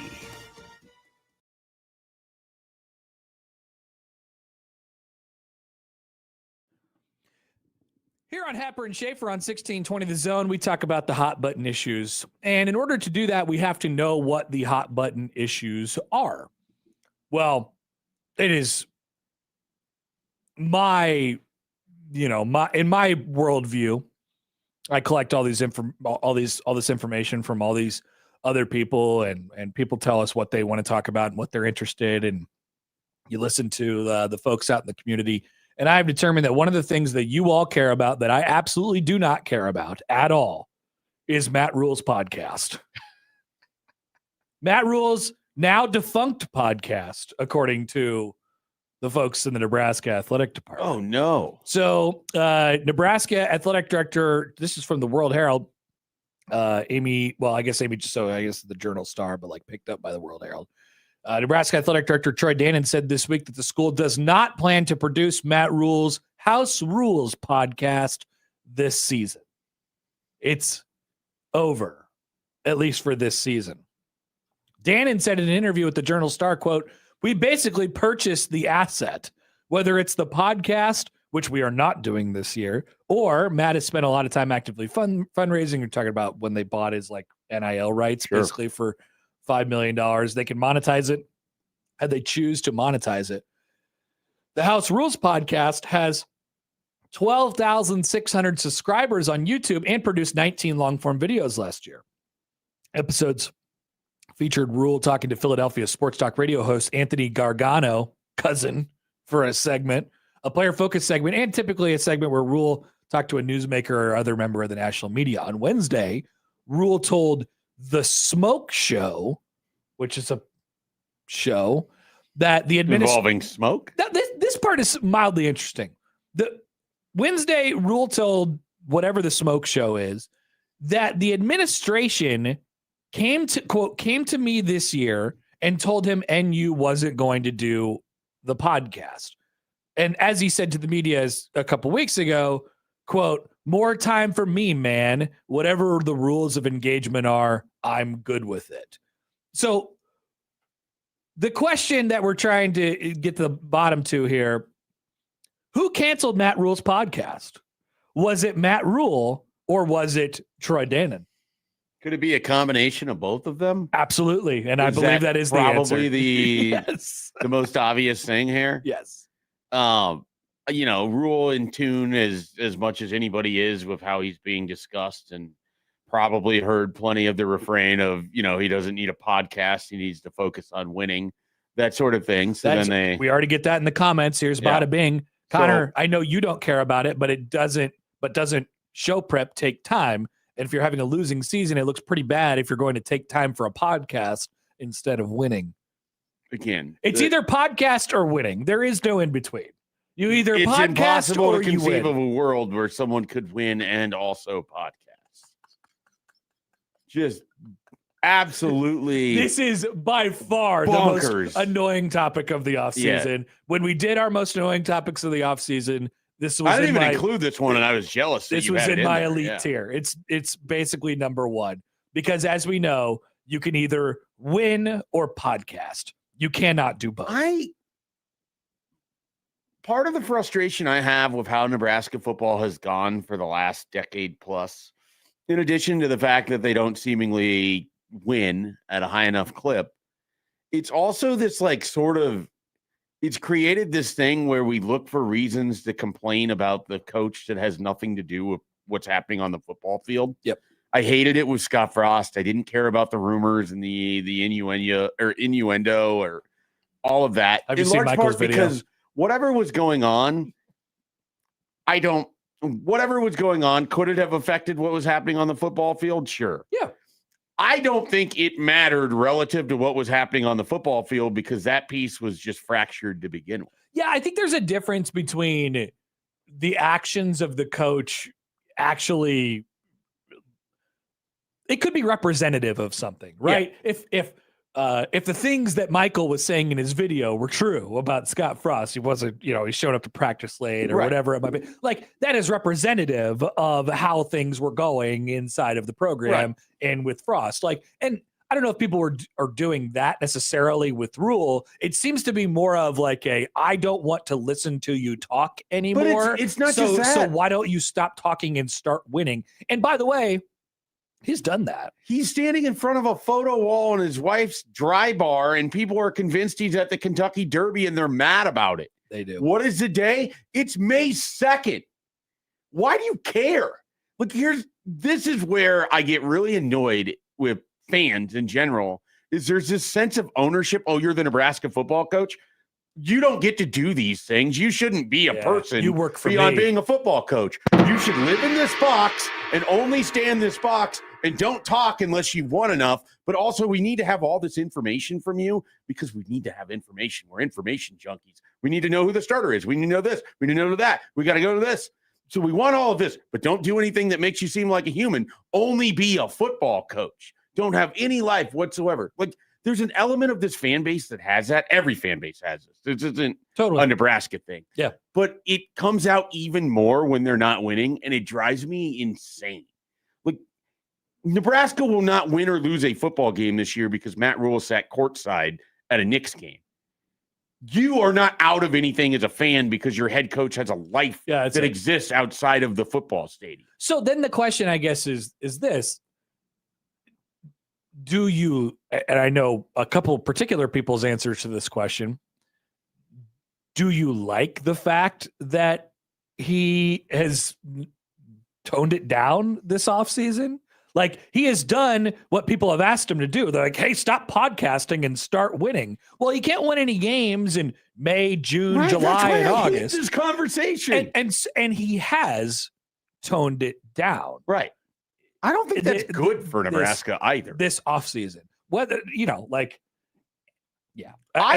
hope is if Nebraska were to start winning, you get the other version of Matt Rhule back. That's valuable to Nebraska. 100%.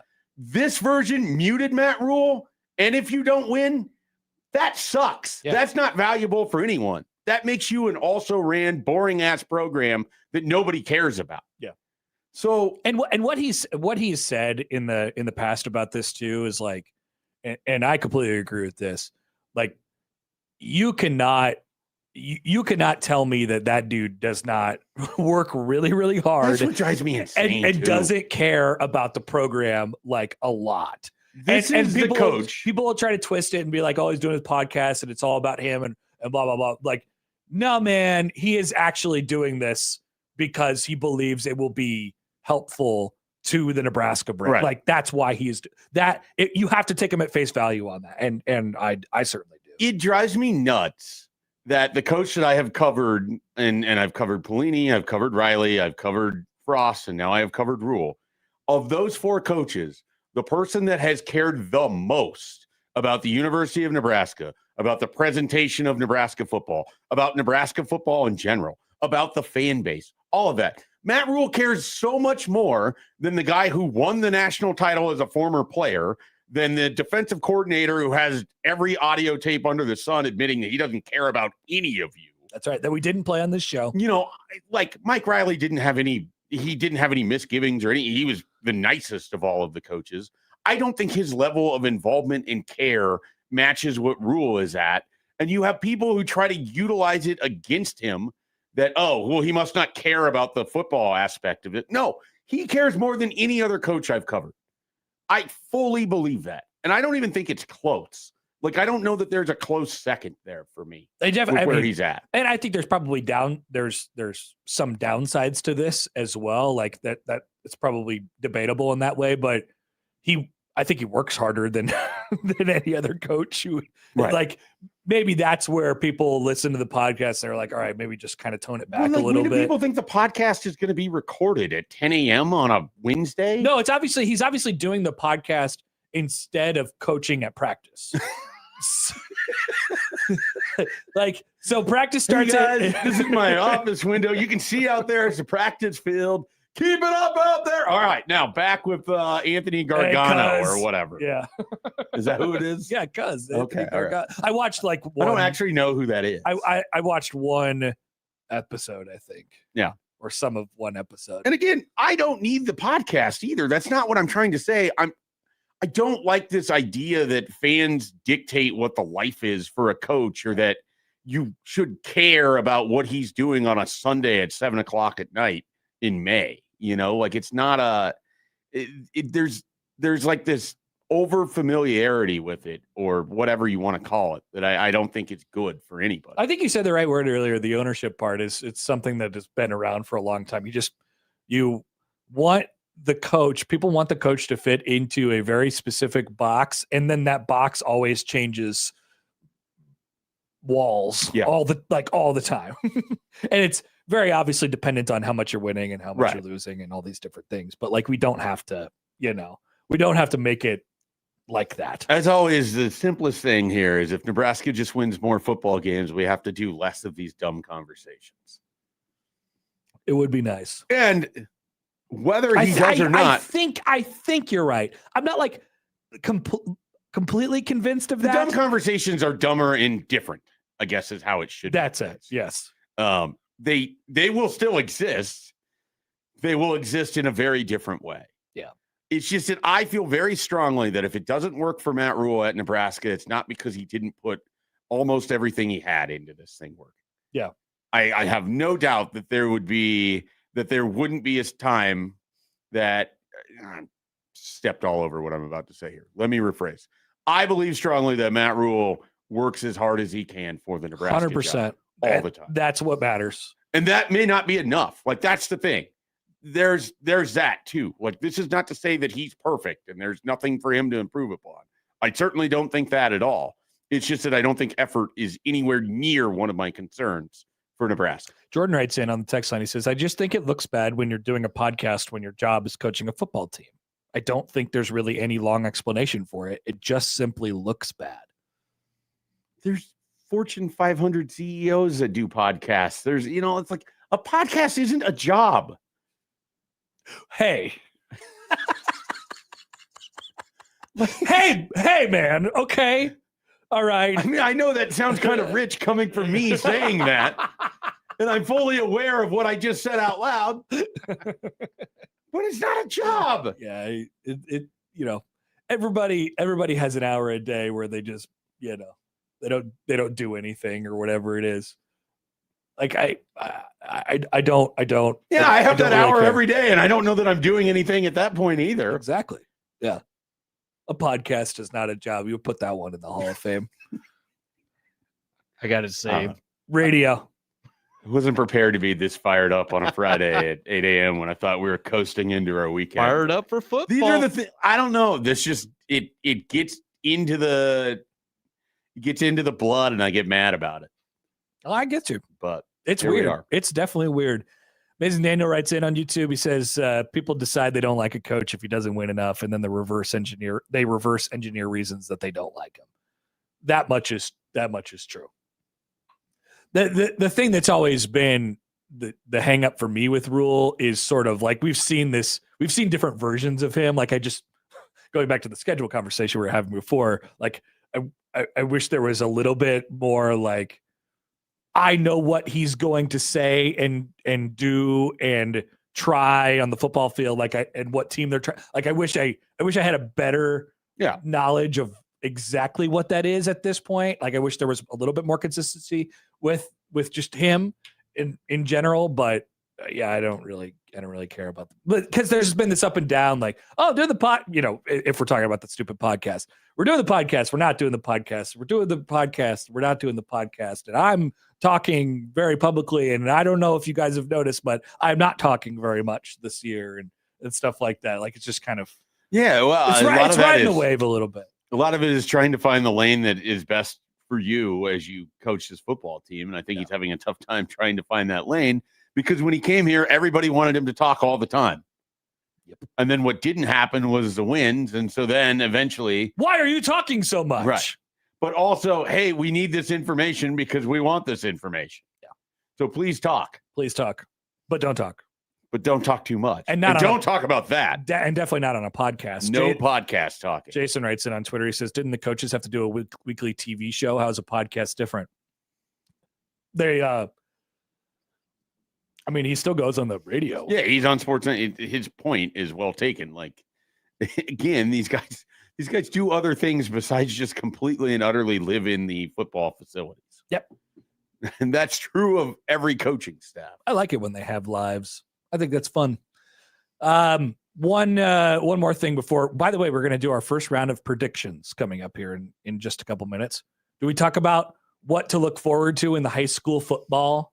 We can. We should. Right outside of the big water tower that says Millard on it. Yeah. At 144th and Q. Yes. That's probably the most prominent water tower in Omaha. Like the metro area. I don't know. Fight for your water tower areas of town. Like Gretna's pretty good. Okay, I'm trying to think. Is it Waterloo has a notable water tower that I would drive by? Elkhorn, yeah. Elkhorn at 204th and Maple. That's pretty prominent. It's got the red line on it. The one in Millard just says Millard. No, I don't recall a Bennington water tower. Papillion's got a water tower. Papillion has a water tower. Yeah, Bennington has a little water tower. Yeah. And Boys Town's noticeable. Yeah, if you're Boys on Town's Dodge. is noticeable. You can see that off of Dodge. Do we get like a Dundee water tower? No.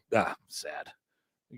Why don't we just get one that Maybe says that's Omaha? the next evolution for neighborhoods is that they decide to get their own non-working water tower to it. Like Benson just gets a Benson water tower. Okay, that'd be awesome. Yes. I think it's a possibility. And you build a little park underneath it. You could turn it into a bar. Go over to the right? A bar called the Water Tower that's built like a water tower that your insurance would be insane. The bar It would be is in the water tower.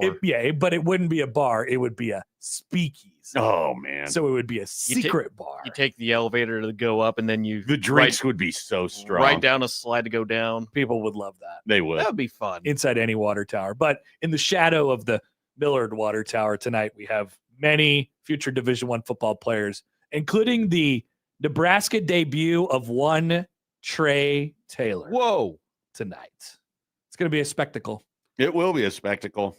I am so intrigued by how this plays out because people a lot smarter than me and more familiar with the players and the teams have basically said last year's version of Millard South is not going to be the same, even with Trey Taylor now stepping in, because the team isn't as deep as it was a year ago. Interesting. I think it was Sauter was telling us on Monday. I mean, Joey was here.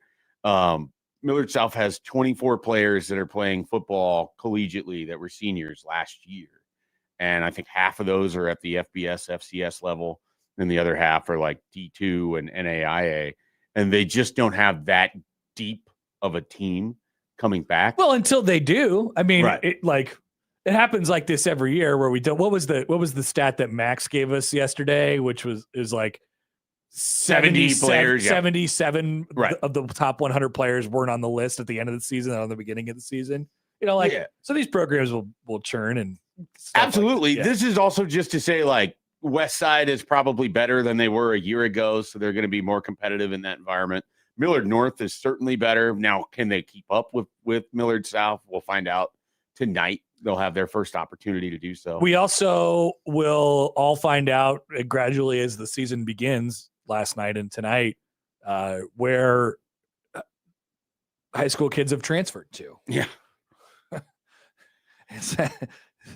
Speaking of straw, like somebody accused us of having straw men arguments before. I mean, there are definitely a lot of transfers that are going to be on display in the Millard South, Millard North game tonight. I don't know. You could make of that what you want, but that will be happening. Oh, yeah. Yeah. I mean, that's just the nature of where we're at with it. You're not going to stop it. Unfortunately, that's what it is. And you just have to kind of try to survive around it. Yep. I know that's not an easy thing to hear, but I don't know that there's an answer for it until you have school districts to decide that they want to enforce it rather than an open enrollment or anything else. I don't know how it gets stopped. Does the Trey Taylor sort of train ramp back up tonight? I mean, because we had a lot, and then he sort of made the public statement of, "Hey, I think I'm gonna probably tone it back a little bit. Yeah, And he wanted I- to focus on his senior year and ahead. I think he's done so successfully. Yeah. And now we get to actually play football. And so people will get to watch that. And he'll be very good at football because that's what he is. What if he has a podcast while he plays football? He does, doesn't he? Yes, that's Could you believe it? wow. And what if he's successful while having a podcast while playing football? That's impossible. Probably it's either couldn't winning happen. or podcast. Well, he'll Everyone teach knows. Rhule a thing or two about handling This podcasts. explains all my losses in life. I'm so busy podcasting, I can't win. That is true. Yeah. This is a problem. Oh. It's a real problem. All right. Let's take a timeout here. By the way, Butter's bomb B word 9 writes it on YouTube. I know there's a future Husker, but please no high school sports. Come on, man. We talk about high school sports. Oh no, we We'll talk talk about high school We'll sports. talk about some high school sports.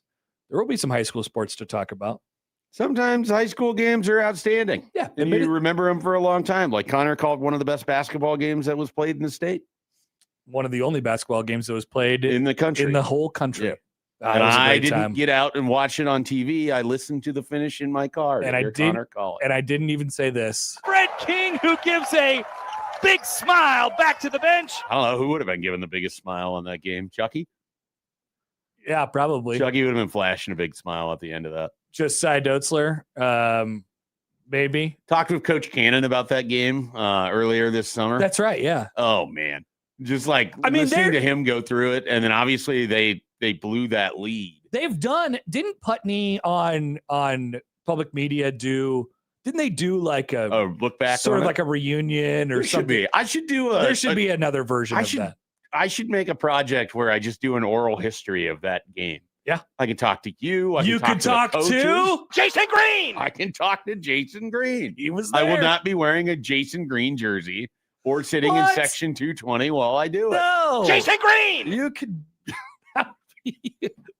Hello, this is Mike Schaefer calling for. Jason Green. I'd like I to just talk have to a you. button that I play, so it's just Bishop saying that every time I ask him a question. Sounds So, and then you press it, Jason Green. I would love a look back on That'd that. be That great. would be good. Jason Green. All right, we'll take a quick timeout. We have some predictions for the weekend coming up. We'll get you introduced to how we're going to do predictions on this show. Okay. First of all, and then we will actually predict because week 0 is happening, including a little game in Ireland tomorrow morning. You'll wake up and you'll watch football in Dublin, bubbling in Dublin, as they say. Whoa. We're back after this on 1620 The Zone.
Now I'm free. Free falling.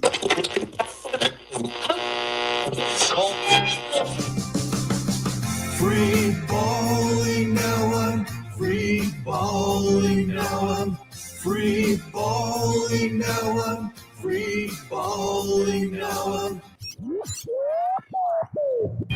It's time for Free Balling, where the producer reads questions on things happening in the world of sports. Connor and Mike will have the answers. All right, I apologize for the confusion from before. So we'll make picks coming up at 9. Accountability. And we will free ball right here. Get to some topics. We're busy on Fridays. Also, get your Friday shout-outs in at Happen Schaefer in the Liquid Trucking Zone Twitter feed. I have a couple. We have a couple in already. Send those in on the text line as well, 402-951-1620. I hope we get one from our friends at Liquid Trucking Yes. this Friday. Have you worn your shirt to mow yet? I have not worn it to mow yet. It will be in the mowing rotation. I wore it to lounge and mow. Okay. I should have taken a picture of I love myself. that it has the pocket square. Yeah. It's fantastic. Yeah, that's nice. So I, good. very rarely anymore do I have like T-shirts that have the pocket square, Love it. but I do enjoy it. I love a shirt with just one thing on it. Yeah. It has pockets. It's great. All right, Joey, what do we got today? All right, I can't wait to butcher this name. The Cincinnati Reds waived Eugenio Guarez earlier this week, and more veterans are likely to be made available. Where'd you CBS get the... Sports offered some possibilities. That's how it's spelled on the thing. Do you think any of Jeff McNeil, Luis Robert, John... All right, I'm not going to pronounce that last name. And then John Schreiber. John Schreiber and Gleyber Torres would be a Nailed that. key addition for any contender. Amazing. Oh, so did you misspell? No, Eugenio Suarez is spelled correctly. Okay. I don't know where you got Guarez, but I love it. Is there a G in there? I just cannot see. I was gonna I say, cannot like, see the S. Joey can't see. I can't see the That's S. the problem. It's not the reading, it's the seeing. I have the mouse cursor over the last name, blocking the S. yeah, Eugenio Suarez. Now you said I can't remember. I heard Guarez. I hear he said Guarez. Yeah, I said. But what was it? How did you pronounce the first name? You weren't that far off. I said Eugenio. Yeah, Eugenio. it's not Yeah, bad. that's not that bad. Not That's not bad. that bad. Um, You nailed Gleyber Torres. so doesn't this? I'm happy. I'm proud. I don't know how this works they do this every year. There's a round of waivers guys that sort of It's like at the end of August, Yeah. beginning of September. but there's not this culture in the sport of teams picking up players and them sort of change like that happens in the NBA with Yeah. expiring contract guys. Like it's kind of like a big day. It doesn't happen that famously in So it baseball. used to be really big in baseball post deadline because that's how Cleveland added Jay Bruce. That's how they added Josh Donaldson. I mean, Kansas City did it before when they were playoff bound. But what it is Josh now, Willingham, I believe, was one of them. what it is now is often you'll get teams that are out of it that'll grab some of these pitchers because they don't have enough pitching to get them through the end of the year. Yep. So Cleveland a couple Septembers ago had Noah Syndergaard and Lucas Giolito, Hilarious. both of which bombed out really hard. Well, I mean, they were both washed. And then Giolito actually has come back and kind of been okay. Yeah. But the idea of it is if you're a contender, you can add like a John Schreiber that could potentially help the back end of your bullpen.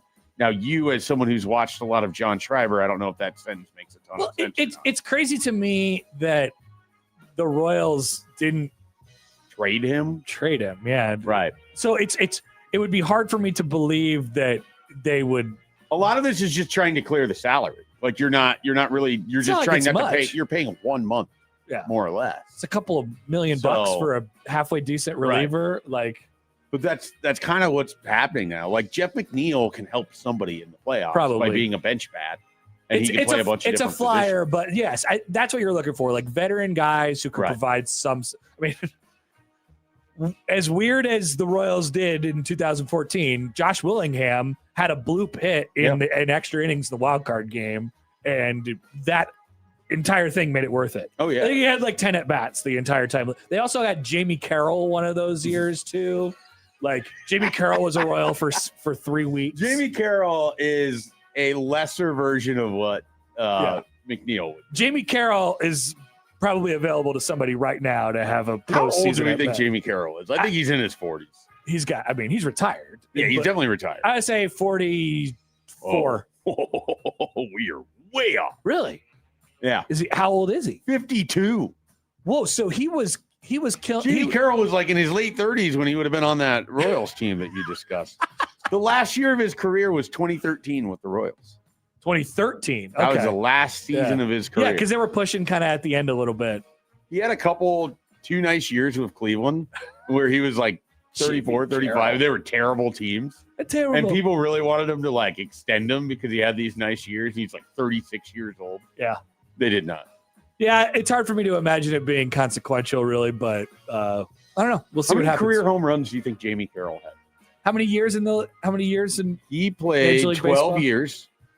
He amassed his 17 WAR. He played for 6 teams. I will say that He Jamie had Carroll hit a grand total of 3,600 at bats. 67 home runs. Less. His high water mark for a season was 5 All right, so with the Colorado Rockies. like 30. 13. Dear God, really? Yeah. A guy who's been around for that long, that is kind of absurd. It is. It's an It is. absurdly low number. His slugging percentage, Oh no, 338. that's not good. He was there for defense. That guy would not be allowed to play. He was there. He in Major League most Baseball certainly today. would not. All right, what else? The Toronto Raptors are retiring the jersey number of Kyle Lowry, making him the second Raptor ever to Can you name have the his other? number retired. What are your memories of Kyle Lowry? Did they do Bosch? No. Vince Carter? Only other member is Yeah. Vince Carter. Yeah, that makes Now, sense. the reason this stands out to me is that I wouldn't expect Kyle Lowry to have his number retired by anyone that isn't Villanova, basically. I mean, he was a good But NBA guy for a while. I was thinking about it, and People love him because he has an incredible ass. didn't he help them win the 2019 NBA title? Wasn't he on that team? He was on that team. and DeMar he was DeRozan like a was good player. DeRozan was the guy that was traded to the Yep. Spurs and for for Kawhi Leonard. Yep. Which is that deal officially done? Is Kawhi with the Raptors yet, or is that still pending the outcome? Good question. I think it's Is still Pablo Torre done with his investigation yet? I don't think it's the I Pablo don't think- Torre investigation that's dictating that one. I don't but- think any of that's finalized. Like the investigation's not done, or the trade is finalized at all. Okay. I just wait In to get his- the results from Pablo Torre. I'm just glad. Thank you, Pablo Torre. I'm just glad he's away from our team. He had 9 seasons with the Raptors and was an All-Star in 5 of them. Yeah, he was- MVP yeah, he- votes. he He He was won a solid basically player. like Mr. Raptor, Yeah, I just didn't remember that initially. which that would be an incredible title to hold, Mr. Mr. Raptor. Raptor. That'd be pretty cool.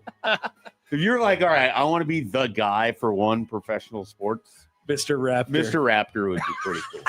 Mr. Mr. Grizzly. I mean, both of those those were- teams coming in. Those were some dark times. They Oh, didn't win a God. lot, but my God, he was Mr. Raptor. Would you not want to be Mr. Magic for the Orlando Magic? Sounds a little odd. That would be Dwight We would Howard, have but he was questions. Superman. Yeah, it's still probably Dwight Howard, isn't it? Yeah. Mr. Magic? This seems like a fun game for us to play at some point. in Who time. is the Mr. of the every Mr. of every? franchise? Yeah. We pick like 3 and we just try to determine it, and then we work our way. We have 1 for each sport. Who's I guess. Mr. Supersonic? It's Gary Payton. Probably. I was gonna say him. Or The you'd have to glove? pick somebody from one of their championship teams. I had no problem with the glove, He was good. as Michael Jordan would say. All right, do we have one more? Yep, one more. We're seeing more quarterbacks playing deeper in the preseason. Do we think some teams feel there's a bigger need to utilize the preseason more now? Justin Herbert was playing yesterday. That guy can't stay healthy for 17 games, but will play in, all of the preseason games. Yeah, We saw the Raiders don't have a quarterback yet. They're still utilizing all of them. yeah. Mendoza was playing a lot. Yeah. There's a few other guys that we've seen play here as well, deep into the postseason or Well, preseason. I would imagine it's because of what you said. Like, what will happen is there will be a whole nother transition of the quarterback market, like after the preseason, and that's basically the big shift in recycling of backups. Like you're not on a roster the Right. entire time, so you have this sort of recycling and things like that. Teams will find out who their starters are. I just don't feel know. like a few years ago there was a big push of like nobody's going to play your best players in the preseason ever, and then some teams would get off to like a sluggish start, and they'd be like, "This is why you got to play preseason games." I just think we're in this weird cycle where it's bouncing back. Preseason games are coming back. They are They back. never left for some of us. Like for Joey, preseason is basically the regular season. Well, the time appetizer. when Taysom Hill did that one inconsequential thing for the Packers in the preseason, There that's were when a preseason few games were moments, important. and I can't remember what the fondly. word was that is attached to that. Now I have to go back and listen to that segment. I remember. I was so it incensed. fondly. That'll be in the best. Fondly, that's what Yeah, it was. yeah. Fondly. Incredible. Oh man. All Those right. were the good days. We will take a quick time out. Thank you, Joey. Those are our topics that we may not have hit otherwise. We'll be back, and it's time for Friday shout-outs. Everybody wants to hear themselves or someone that they love or something that they love or a movie that they love or a basketball player that they love. Shout it out on You the go. radio. That is why we created this segment called Friday Shoutouts. So send them in 402-951-1620 or on the Liquid Trucking Zone Twitter feed at Happen Schaefer. We will get to those as we round out the 8 o'clock hour after this on 1620 The Zone.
All right, Friday, 8:45, time for Friday shout-outs here on Happer and Schaefer, 1620 The Zone, 1620thezone.com. Before that, a quick shout-out to our Oregon trip, which you could enter in at 1620thezone.com. Of course, you're going to get a couple tickets to Nebraska and Oregon, round-trip airfare, 2-night hotel stay, and $150 gift card for whatever you may please. Thanks to Woodhouse Auto Family and 1620 The Zone. Matt's got your bonus chances this week, or whoever's filling in for Matt today. We'll all find out together. Do we know? Is he out? Well, he was making soup last night like he was out. Oh, you think you only make soup if you're Yeah, out? whatever the hell that was from his Twitter. He was making reference to the idea that he wasn't going to be here. Ah, I think. okay. And I think that was anyway. We'll all find out together. There will be bonus opportunities still coming up. The Oregon. Somebody asked earlier when the trip is going. When the winner is going to be announced. Joey, do we have any sense of an idea? It will be after Labor Day. Okay. Yeah. So next week will be the last week it runs. I And think. we're giving those away, right? Hell. Yeah, we're doing That's extra. us. We're doing bonus entries next week. So we got Val. In Connor Happer Classic. We got Connor Happer's Classics. Yep. We're giving stuff away. You need to be listening. busy in. week for the morning show. Get ready. Get ready. Red Out week. It's giveaway week. We've got plenty of stuff for you to be listening. So many different things. John writes in, Nick S is filling in for Matt. So there you go. Okay. Hooray! We'll cross it over with a big swim. Big swim. All right, here are the shout outs from the 402. Shout out to Tater. Can't wait to eat Little Smokies with you tomorrow from Kyle. Okay. I don't know who Wonderful. Tater is, but I'm excited for you guys to eat Little Smokies together. It is Little Smoky season. I would imagine. Now, here's my guess. Kyle sent this in. He's shouting out Tater. Is there a fantasy draft coming up tomorrow? Does seem like there could be a fantasy draft. I just don't like. You're not Maybe they're making. getting together for North Carolina TCU. Yeah.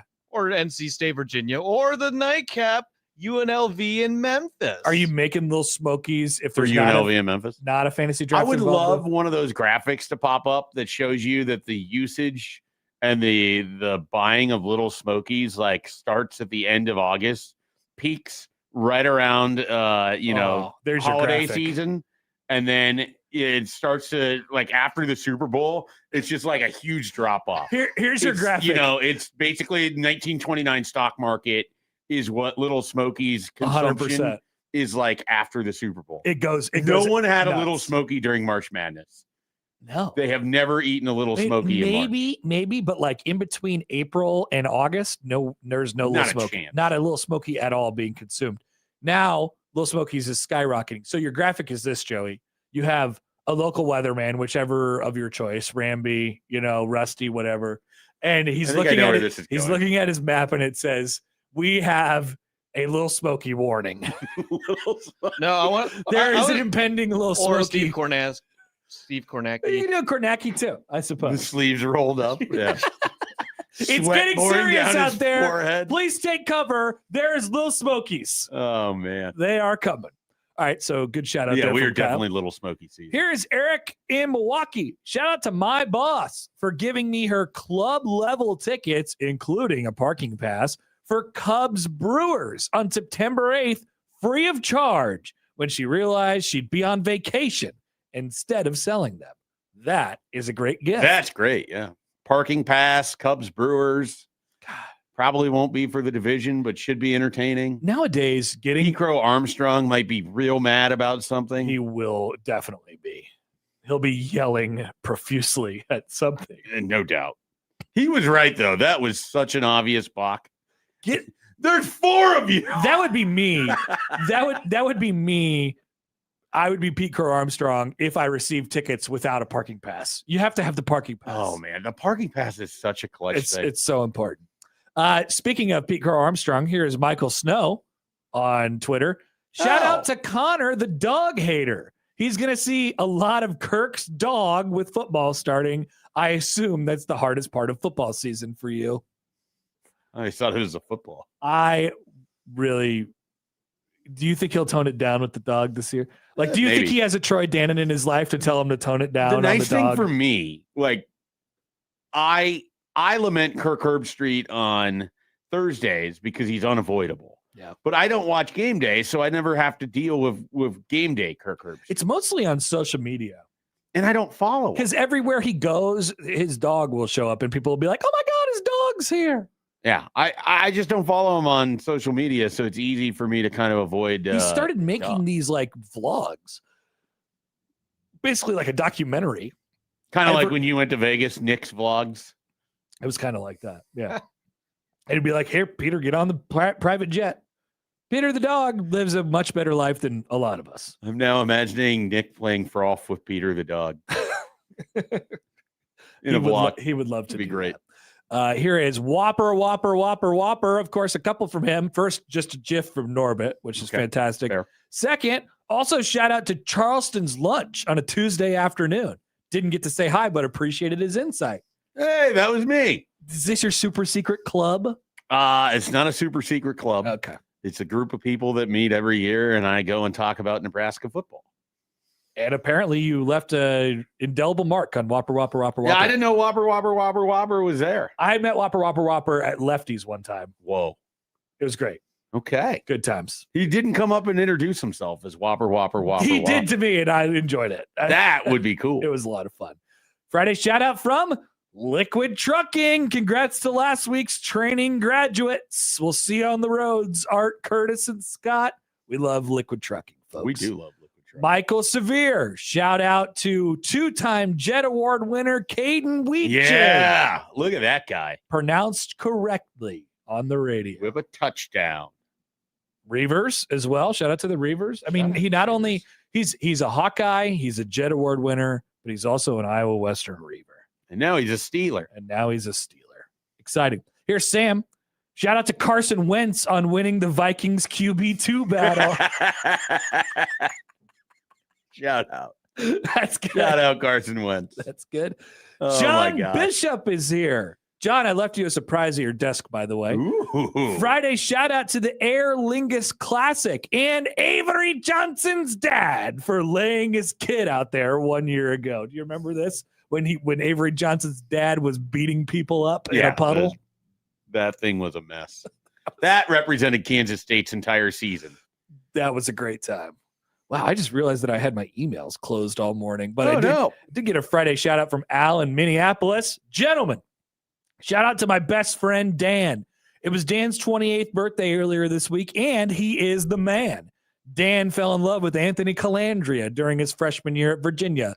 With Calandria leading Nebraska, Saturdays at Dan's are sure to be a delight. Shout out to Dan for being a great friend, a great big brother, a great gambler, and a great listener. Dan is a kind and hilarious man. Love you, Dan. What a nice shout out. That is a great shout out. That's what Friday shout outs are all about. Right there. Let's see, did I get any more Friday shout outs on? I didn't have any other emails. I didn't see. Did we have any in the stream? I did a bad job on my emails today. I apologize. Oh, yeah, there's definitely. By the way, Bam on right said, I hate Dan now. Anti shout out to Dan. Yeah, there was a shout out or two. I think that was on the YouTube stream. A shout out to Sports Weekend, specifically ones with football. Shout out to Ruffled potato chips. Oh man, Oh, yes. Put them on your peanut butter or jelly sandwich and it will change your life. That's good. Game changer. Shout out. Here's Jim and O'Neill. Shout out to my daughter. Got the lead in school one-act play and had a walk-off in last night's softball game. Let's go. It was a great day. It's like a Charles Schwackoff. Schwackoff. Man, I would love to be the lead in a musical, a one-act. Did you ever try for any of that? I was in musicals. Okay. I was never like the character in the, like I was like a kid, kind of like background guy. Sure. But I love musicals. Okay. I love musicals. Dan, different Dan, I assume. Shout out to the fantasy league I just joined. I have no idea what I'm doing, and they're all laughing. Yeah, that's fantasy leagues. LSD Will, shout out to Joey just because he deserves it. Pedro, Definitely do. Friday shout outs to the Omaha tribes of Nebraska and Iowa. They're having their annual powwow up in Macy, Nebraska. Okay. Very good. Shout out to we have like 10 seconds. Shout out to the Ranger on Sandstone 9 at Stone Creek. Thanks for your insight. And I haven't played golf. Shout out. Stop yelling at us. All right, we're back after this on 1620 The Zone.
Welcome to 1620 The Zone's Readout Week, presented by Union Bank and Trust.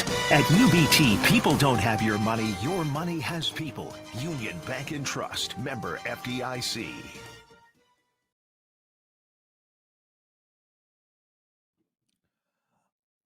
Well, after today's Friday shoutouts, we had a whole influx of people named Dan who were Good luck with that, Dan. writing in. That is in regards to Al in Minneapolis's email about that guy, 28-year-old Dan. Dan writes in, for the record, I am not the 28-year-old Dan. And then also another Dan writes in, Shout out to other Dans. Great Wow. name. Could Dan's be sort of like Norbit, where they're just getting shout outs every week? Shout out to just people named Dan. Every Good luck week, with a that, different person is like, "Hey, I want to give a shout out to all the Dans out there." I kind of like it. We just put it on the loop every single We time. might have to. Then Cody writes in, he says, that shout out to Dan sounded like McMaster wrote it as he acknowledged he is a good gambler. Apparently, Dan's Roommate a good, Dan. Yeah, roommate Dan apparently is a good What if gambler. it turned out that Al in Minneapolis was McMaster the entire time? No, he couldn't be. There's no No. way Matt could write that email. He sent us a picture too. He sent a picture. He sent a picture of Dan and himself. Oh, that's cool. Yeah, they were hanging out. Notice that. They were hanging out at a place called Dan's Bar and Grill. Okay, that's a good spot for a Dan. And the sign, the marquee says, "You deserve a Dan's burger today." All right. Dan hanging out at Dan's. All right. Predictions. Here's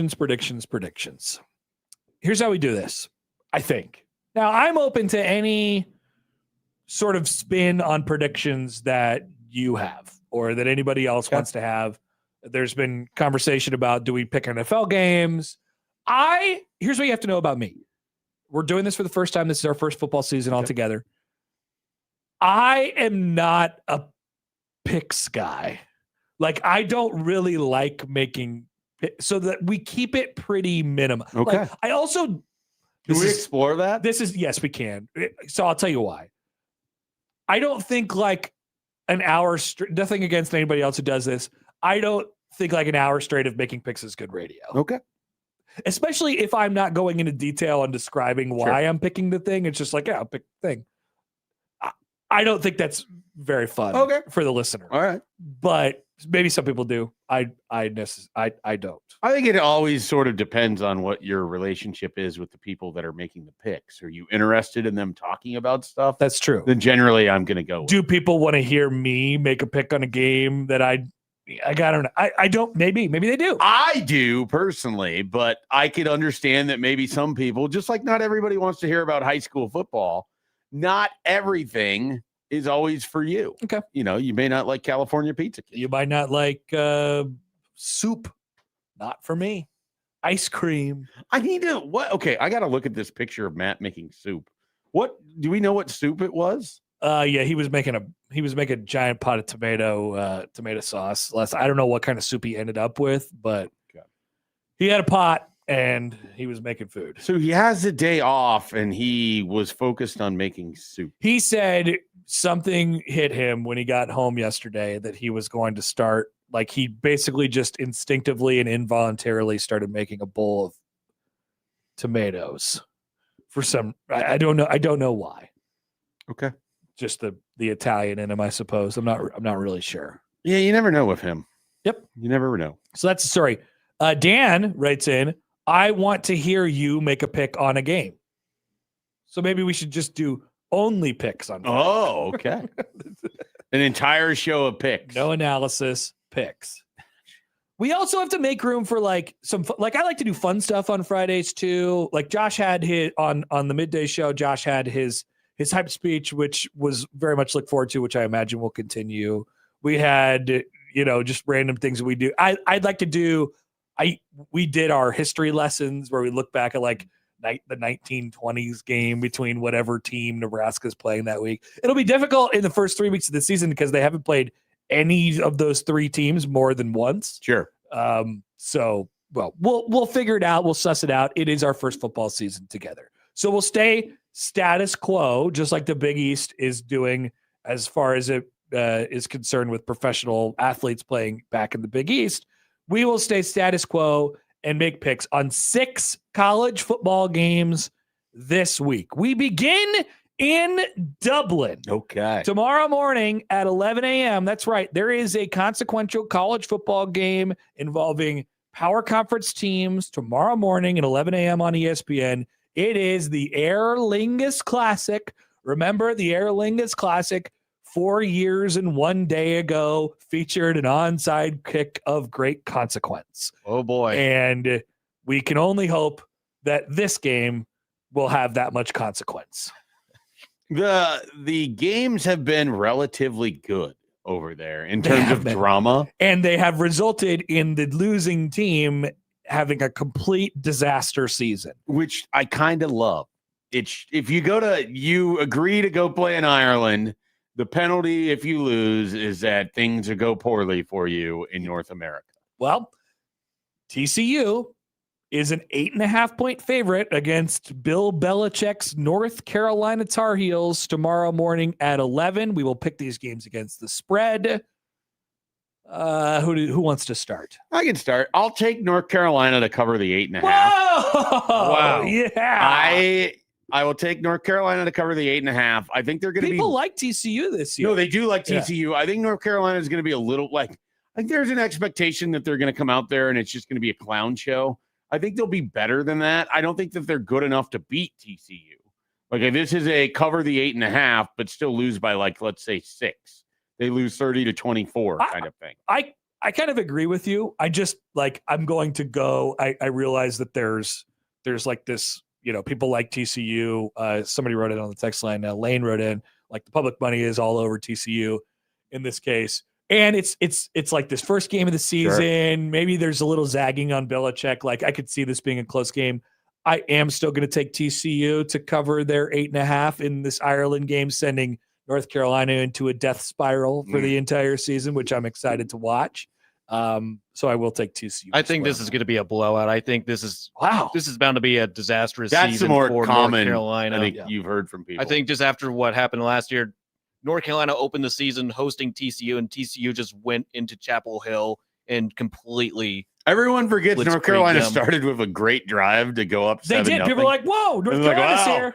Bill Belichick put him in college. Look what happens, and then the rest of the game played out.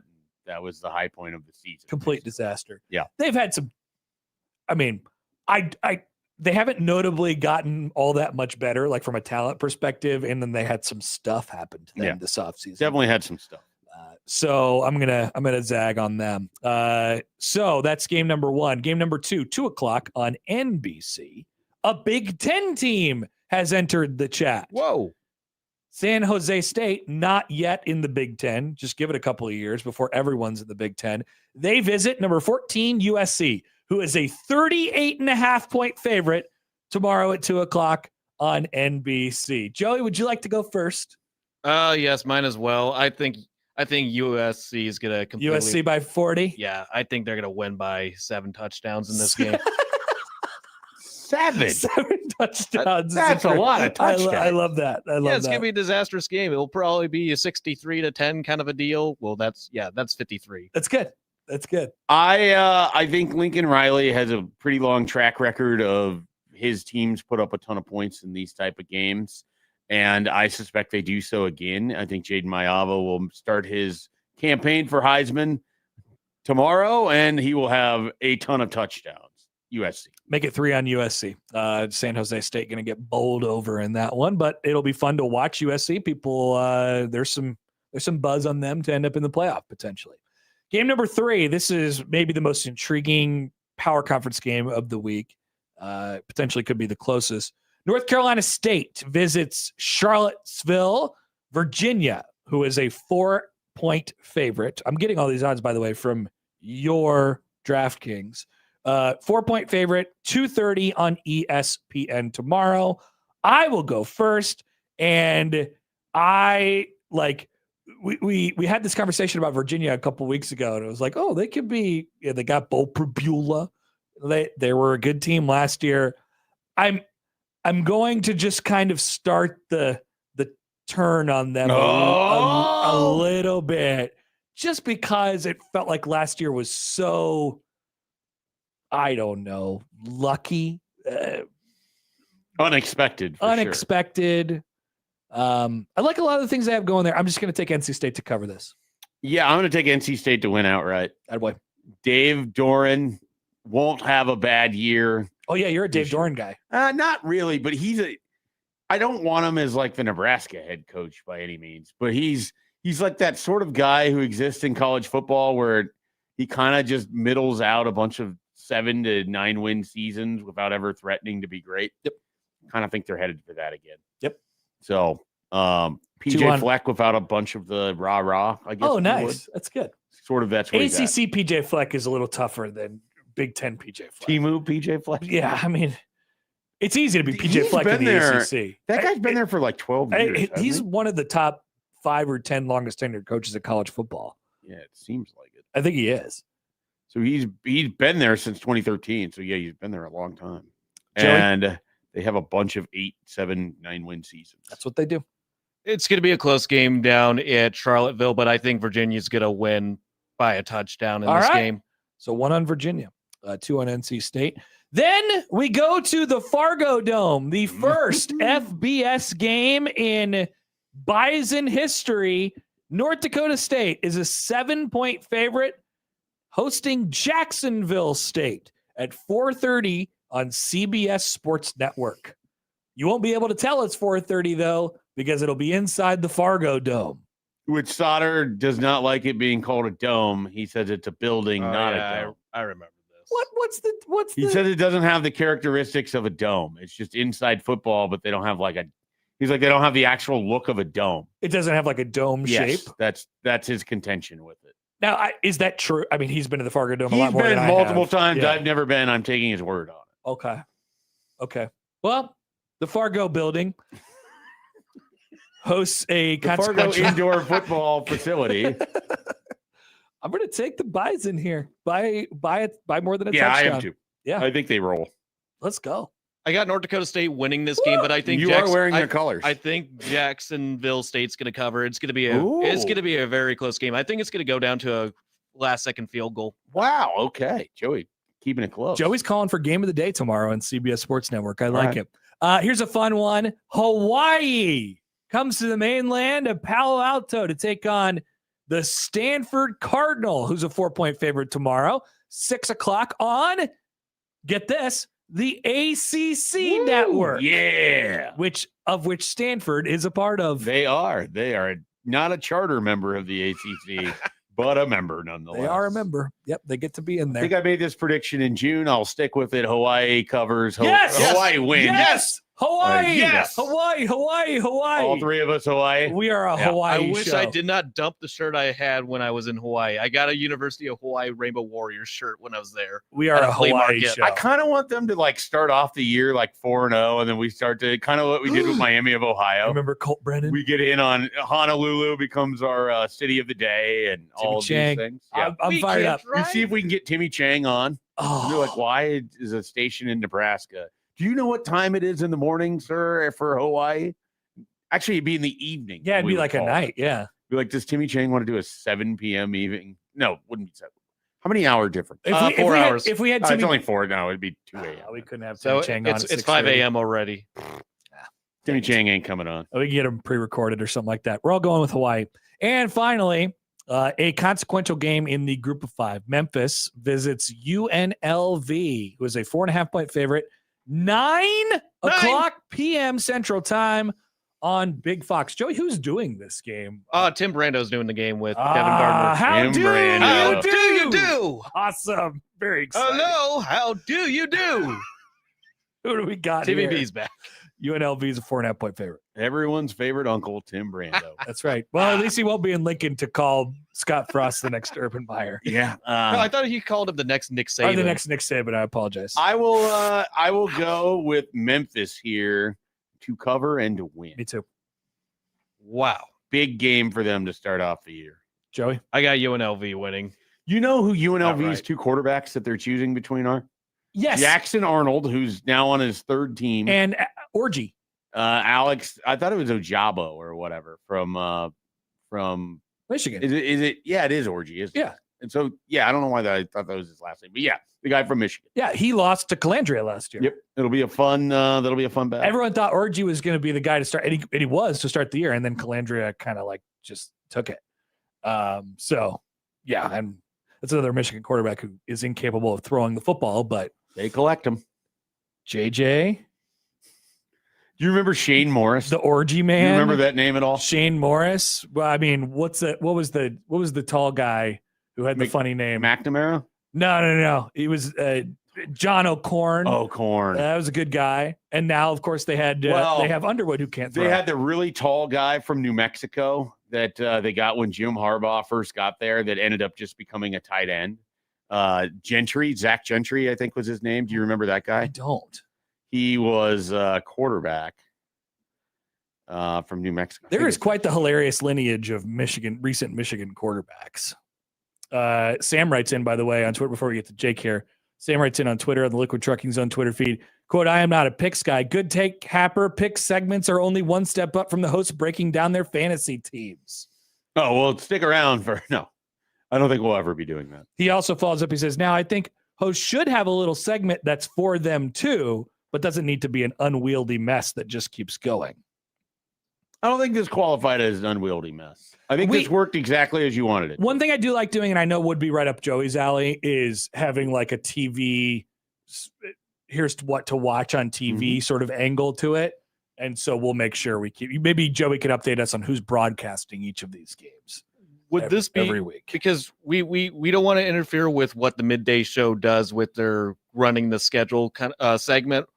When would you want to do that kind of a segment for? Like a here's what's coming up? Yes. I don't know. We don't care about the midday. They come after us. I know we come first. I famously don't listen to them. I mean, we do have the option of not doing that at all. That's true. That is true. It is possible. You know, America first, AM first. That's how I feel about it. All right, we'll be back. Jake Sorensen will join us next on 1620 The Zone.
Good luck with that, Dan.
I'm kind of psychotic. So what else is new?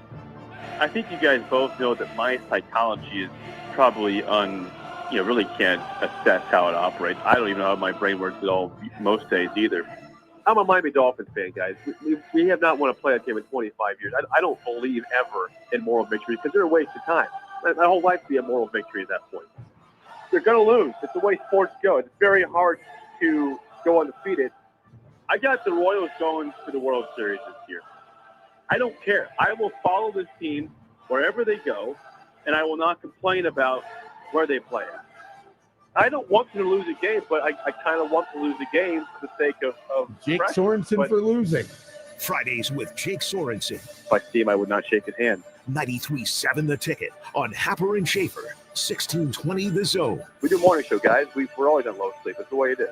And we are joined on the Prairie Flower Casino Zone hotline by our good friend, Friday guest, Jake Sorensen from 93.7 The Ticket in Lincoln, host of Early Break with Sip and Jake and Bill Bush. Hi, Jake. Good morning.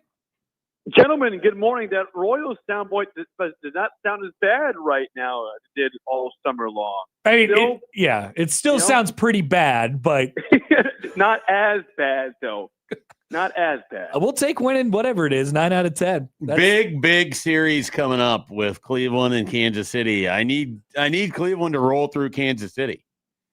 Well, I need some wins here. Paying the Royals side. It's 7 straight. The Royals trying to catch ground, and the Guardians say, not so fast. So time for some L's, Schaefer. Time for some L's. I think it's a little late to be catching ground. You can always you're never out until you're officially out. Yeah, which is very simple. And that is true. In the game. Now, I informed Schaefer when I got, because I took Monday and Tuesday off for load management, and I came back and I informed Schaefer on Wednesday that we hung out for a while at the baseball game. Of course, I go to one game. That was my first game I've been to in 2 years at Kauffman Stadium, and I get a text from Jake. He's like, "You're here," and I'm like, "Yep, that is right." And then Jake's like, "Come on up. I have free beer and hot dogs and things like that nature." I'm like, absolutely. He's always doing something, and usually you benefit from it just by knowing him. What a great time, Jake. Well, I'm glad that you guys were able to come up and join us. It was my first game, I think, in 2 years also. We didn't go to a game last year. Went to, I think, a game in September 2 years ago in the playoff season. But, yeah, that was my first game also since 2024. So, very random. We both went there, drove down, came back the same day. Yeah, we had a bunch of free beers. That was and the Royals put up 11 runs. It was a good day. It was awesome. None of my home run hitters that I bet on while I was in the state of Iowa hit home runs, but that's okay. Yeah, I appreciate John Rave and Nick Lofton hit one, but not Bobby Witt Jr. I appreciated you, being along with me on that ride, though. You were like, "Come on, Bobby, get one more up," and he wasn't able to do so. But you're a good guy to watch a game with for that exact reason. You'll root for whatever you need to. Well, I want my friends who have money on the line to benefit, and if it's my team also that I'm rooting for, then I'm absolutely sure. Yeah, I would never root against you. Come on, man. So, Jake, I noticed on social media you were playing in a golf event yesterday with 3 former national champion black shirt members. How did you work yourself onto this team? Who's that huge guy? Given that you were not a black shirt, not a national champion, not a football player, do they just bring you in as a ringer? Is that what it was? I think when you are the person doing the inviting, then you get to play on the team. I invited those guys to play as part of the station, and so we set it up actually back in May. They all agreed to play, and that was yesterday. And a fun time at the Chamber of Commerce tournament at Corey Oaks in Ashland. It was fun. We got off to a really good start. We were 7 deep through 8 and ended up at 10 under total. We went really cold the last 9 holes and just that isn't going to do it in the scramble. Yeah, no, we got I think 5th. So 14 under won it. So are the gentlemen that you were playing with any good at golf? I played with 2 of the 3 of them. Jay is good at golf. So you had Jay Foreman, you had Jason Peter, and you had Grant Wistrom. Yeah, Jason can be good if he doesn't lose his mind. Jason, the first 5 shots of the day we all took of Jason. We started on 17, the great downhill par 4 with the lake on the left. he had a drive to 130 out. He had a second shot to, I think, 2 feet, which stood up for the Pinion Prize all day long, tapped in for birdie, and then took his drive, his tee shot an 18 and a second shot. And then, we kind of helped out after that. But he's entertaining to golf with. You expect him to yeah. maybe hit it further than he actually does, but the short game Agreed. for all of those guys, or all of the, it sounds so weird, all the former professional athletes or college players that I've golfed with, they're much better with the short game than they are off the tee box, which is fascinating. I would tell you that Jay, Jay is a good player. He had a rough day. He would so he was calling high school football last night, and during halftime, he was online to buy a new driver. He was buying a new driver online at halftime of the high school game last night. You give that guy a putt, though. You give him a couple looks at the putt, he's going to knock it down. Well, he's usually a good driver. He is a great putter, you're right. But I've never seen him drive that poorly. And again, I did not drive well the last 9 holes. But there's, Grant would tell you he's not a very good golfer. Okay, I wondered on him.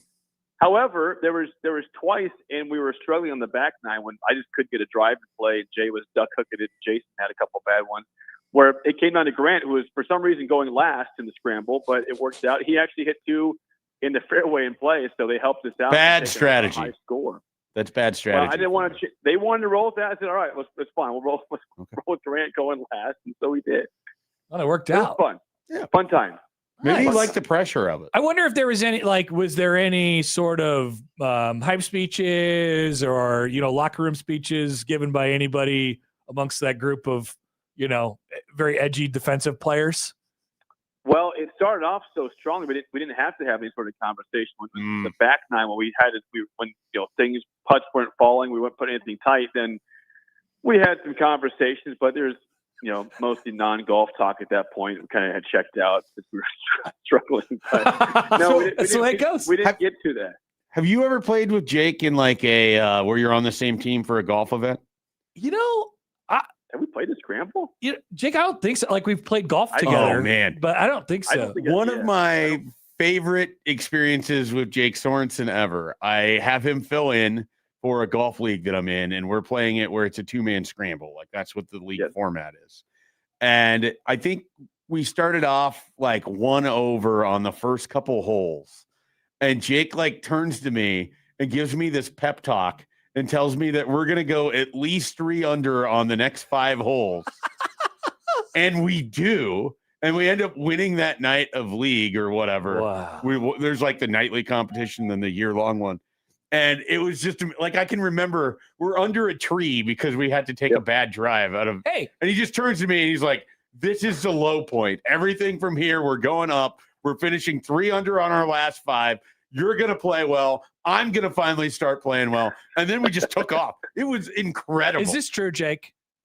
Oh, it's true. It was at Holmes Golf. It was at Holmes, About 7-8 years ago, something like that. So one thing about 100%. Jake, it appears, is that he is a bit of he can really you could be like a riot starter if you wanted to. So I noticed this week. You sent out a tweet with all this construction in downtown Lincoln, and you got the people fired up about this construction. I don't think he was intending to do what he did, but it was incredible because I knew where it was going to go as soon as I saw the tweet. I was so proud of him. If those people did not see, if you can read the tweet, I mean, it's just straightforward. I said, if you have not been to PSA, we're 10 days away from game day. This is part of the scene downtown. 14th all the way to 12th is shut down, and there's more lanes shut down. I was giving merely the people from across the state a PSA, and somehow it turned political on that. I couldn't believe it. I am shocked. Yeah, it's very surprising. I'm shocked that road construction in Lincoln caused things to turn political. Oh, it got nasty in the quote tweets, the comments. I just put out a PSA.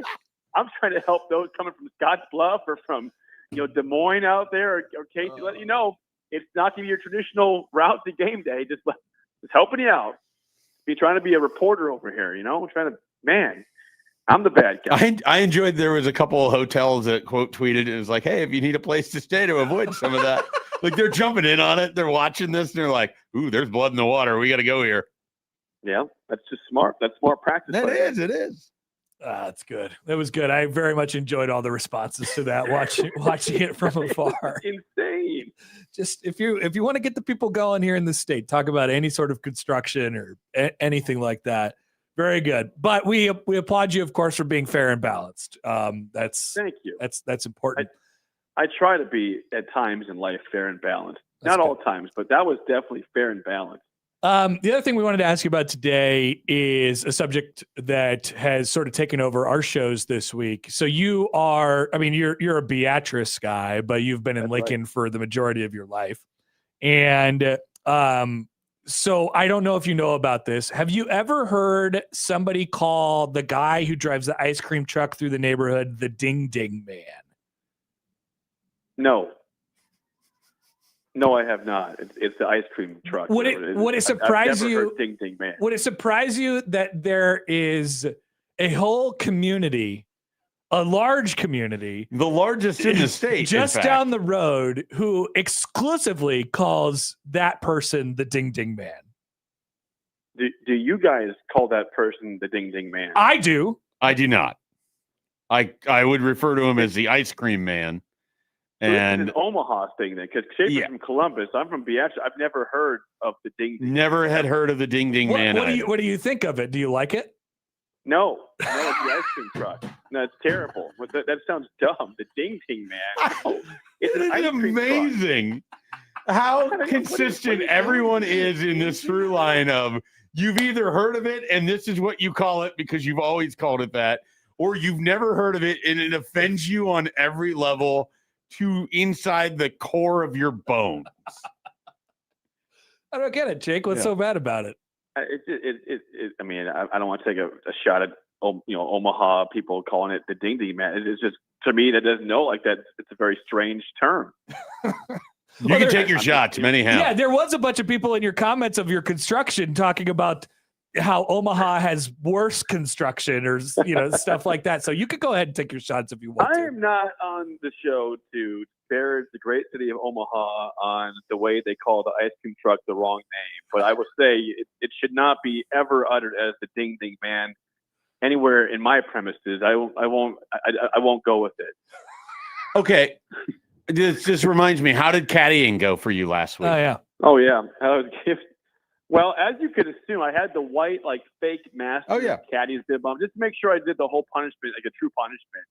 And is at Shadow Ridge, and a lot of people said, "What's this guy doing? Must have lost a bet." Sure enough, I did lose a bet.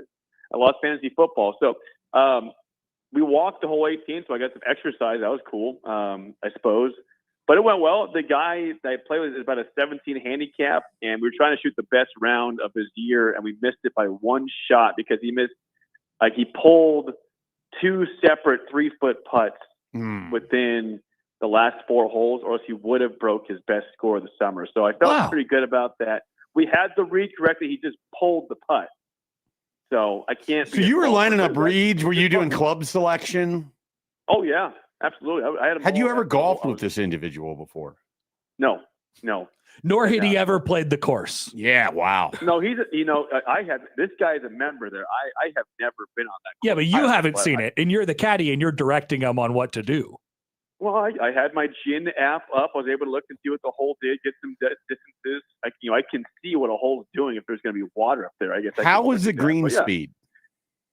Pretty good. I don't know the stimp meter on that. I'd probably guess like a 13, 14 is really fast. They're probably in the 11 range maybe. Pretty good. All right. They're rolling. They're smooth. They were good. Well, Jake, I hope you enjoy your last weekend without football. I guess there will be a little bit of football on this weekend, but enjoy it. I'm sure you'll be somewhere in America. We got Hawaii, Stanford. We got New Mexico State and Florida State. We got TCU, Carolina. I'm watching ball tomorrow, boys. Okay, good. So no trips to any other region of the country or anything like that? No. The trips are done. Might go to a road football game at some point. Not sure, but you're not doing any of the volleyball. You're not going to Wrigley. I was going to go to Wrigley, and we had the time wrong. We thought it was like a 2:30 or 4 o'clock match. It said 8, and we were going to do like a there and back same trip, same day flight, and that was not going to happen. So I canceled mine. Somebody out there, but I will not be going to Wrigley. Okay. Well, enjoy. But I did watch last night. I watched the matches, both of them. So it was fun in Jerry's world. All the way to the end, and even did the morning show this morning? I did not make it. I watched I the didn't end of the first set of SMU. Then I went to bed. That's But exactly what I figured did. I'd probably take care of it. So yeah, You knew the writing was on the wall. I was like, that's. I sure that's- did. Yep. All right, Jake. Well, enjoy your weekend. Thanks as always. Great to see you last weekend, and I'm sure I'll bump into you at some point randomly soon. And Schaefer, go Royals, Guardians, 3 L's. Make it happen this weekend. No. No. 3 L's No. for the Guards. No. Yes. Bye, Jake. See you guys. Much like Jake with the ding ding man, Schaefer says, no. No. Got to have 2 out of 3. Bare minimum. Yeah, forever and ever, this will be ding ding man week. It's been incredible. It's been quite revealing. I did not realize what was going to happen when I brought this complaint up on Wednesday. Yeah. And here we are. All I right. still can't believe we don't have anyone that's been an actual Ding ice ding cream man. man or ding ding man or whatever, call in or text in. That is interesting. It seems like it should have happened. We need to be bigger in the ding ding And man again, community, someone- especially considering it's a person who drives a truck for a Right. living. You know, You show up here in the afternoon, you're like, yeah, come to 5011 Capitol, and here's the have some here's the business. frozen treats. We'd have People some are going to business. descend. We would have some business for you. No All right. doubt. We will get out of here with some accountability after this on 1620 The Zone.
All right, a couple things here before we get out of here.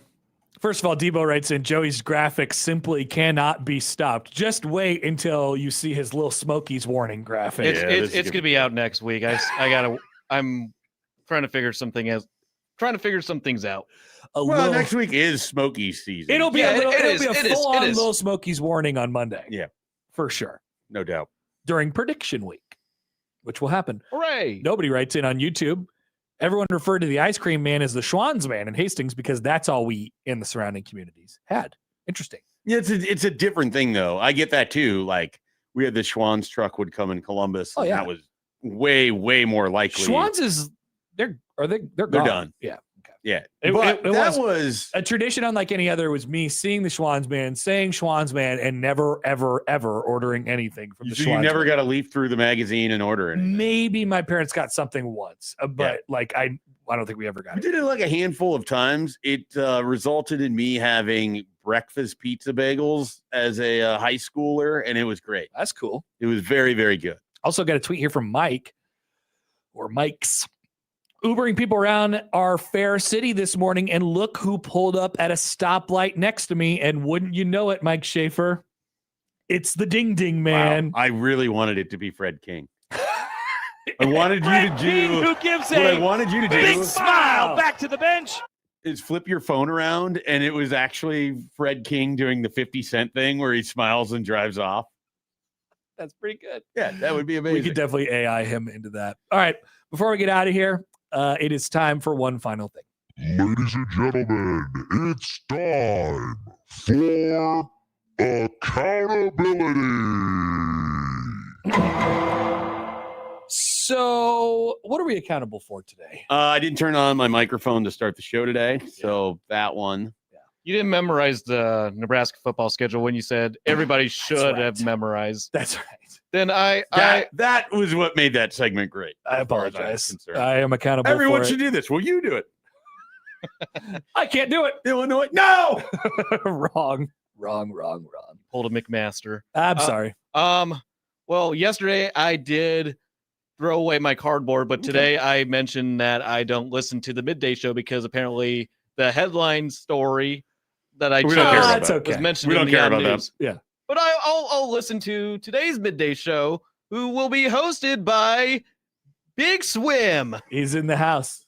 He's in the house, folks. Big Swim, there's somebody we want you to meet that's now called Big Smile, and it'll be great. Oh, man. We should. Fred King, who gives a big smile back to the bench.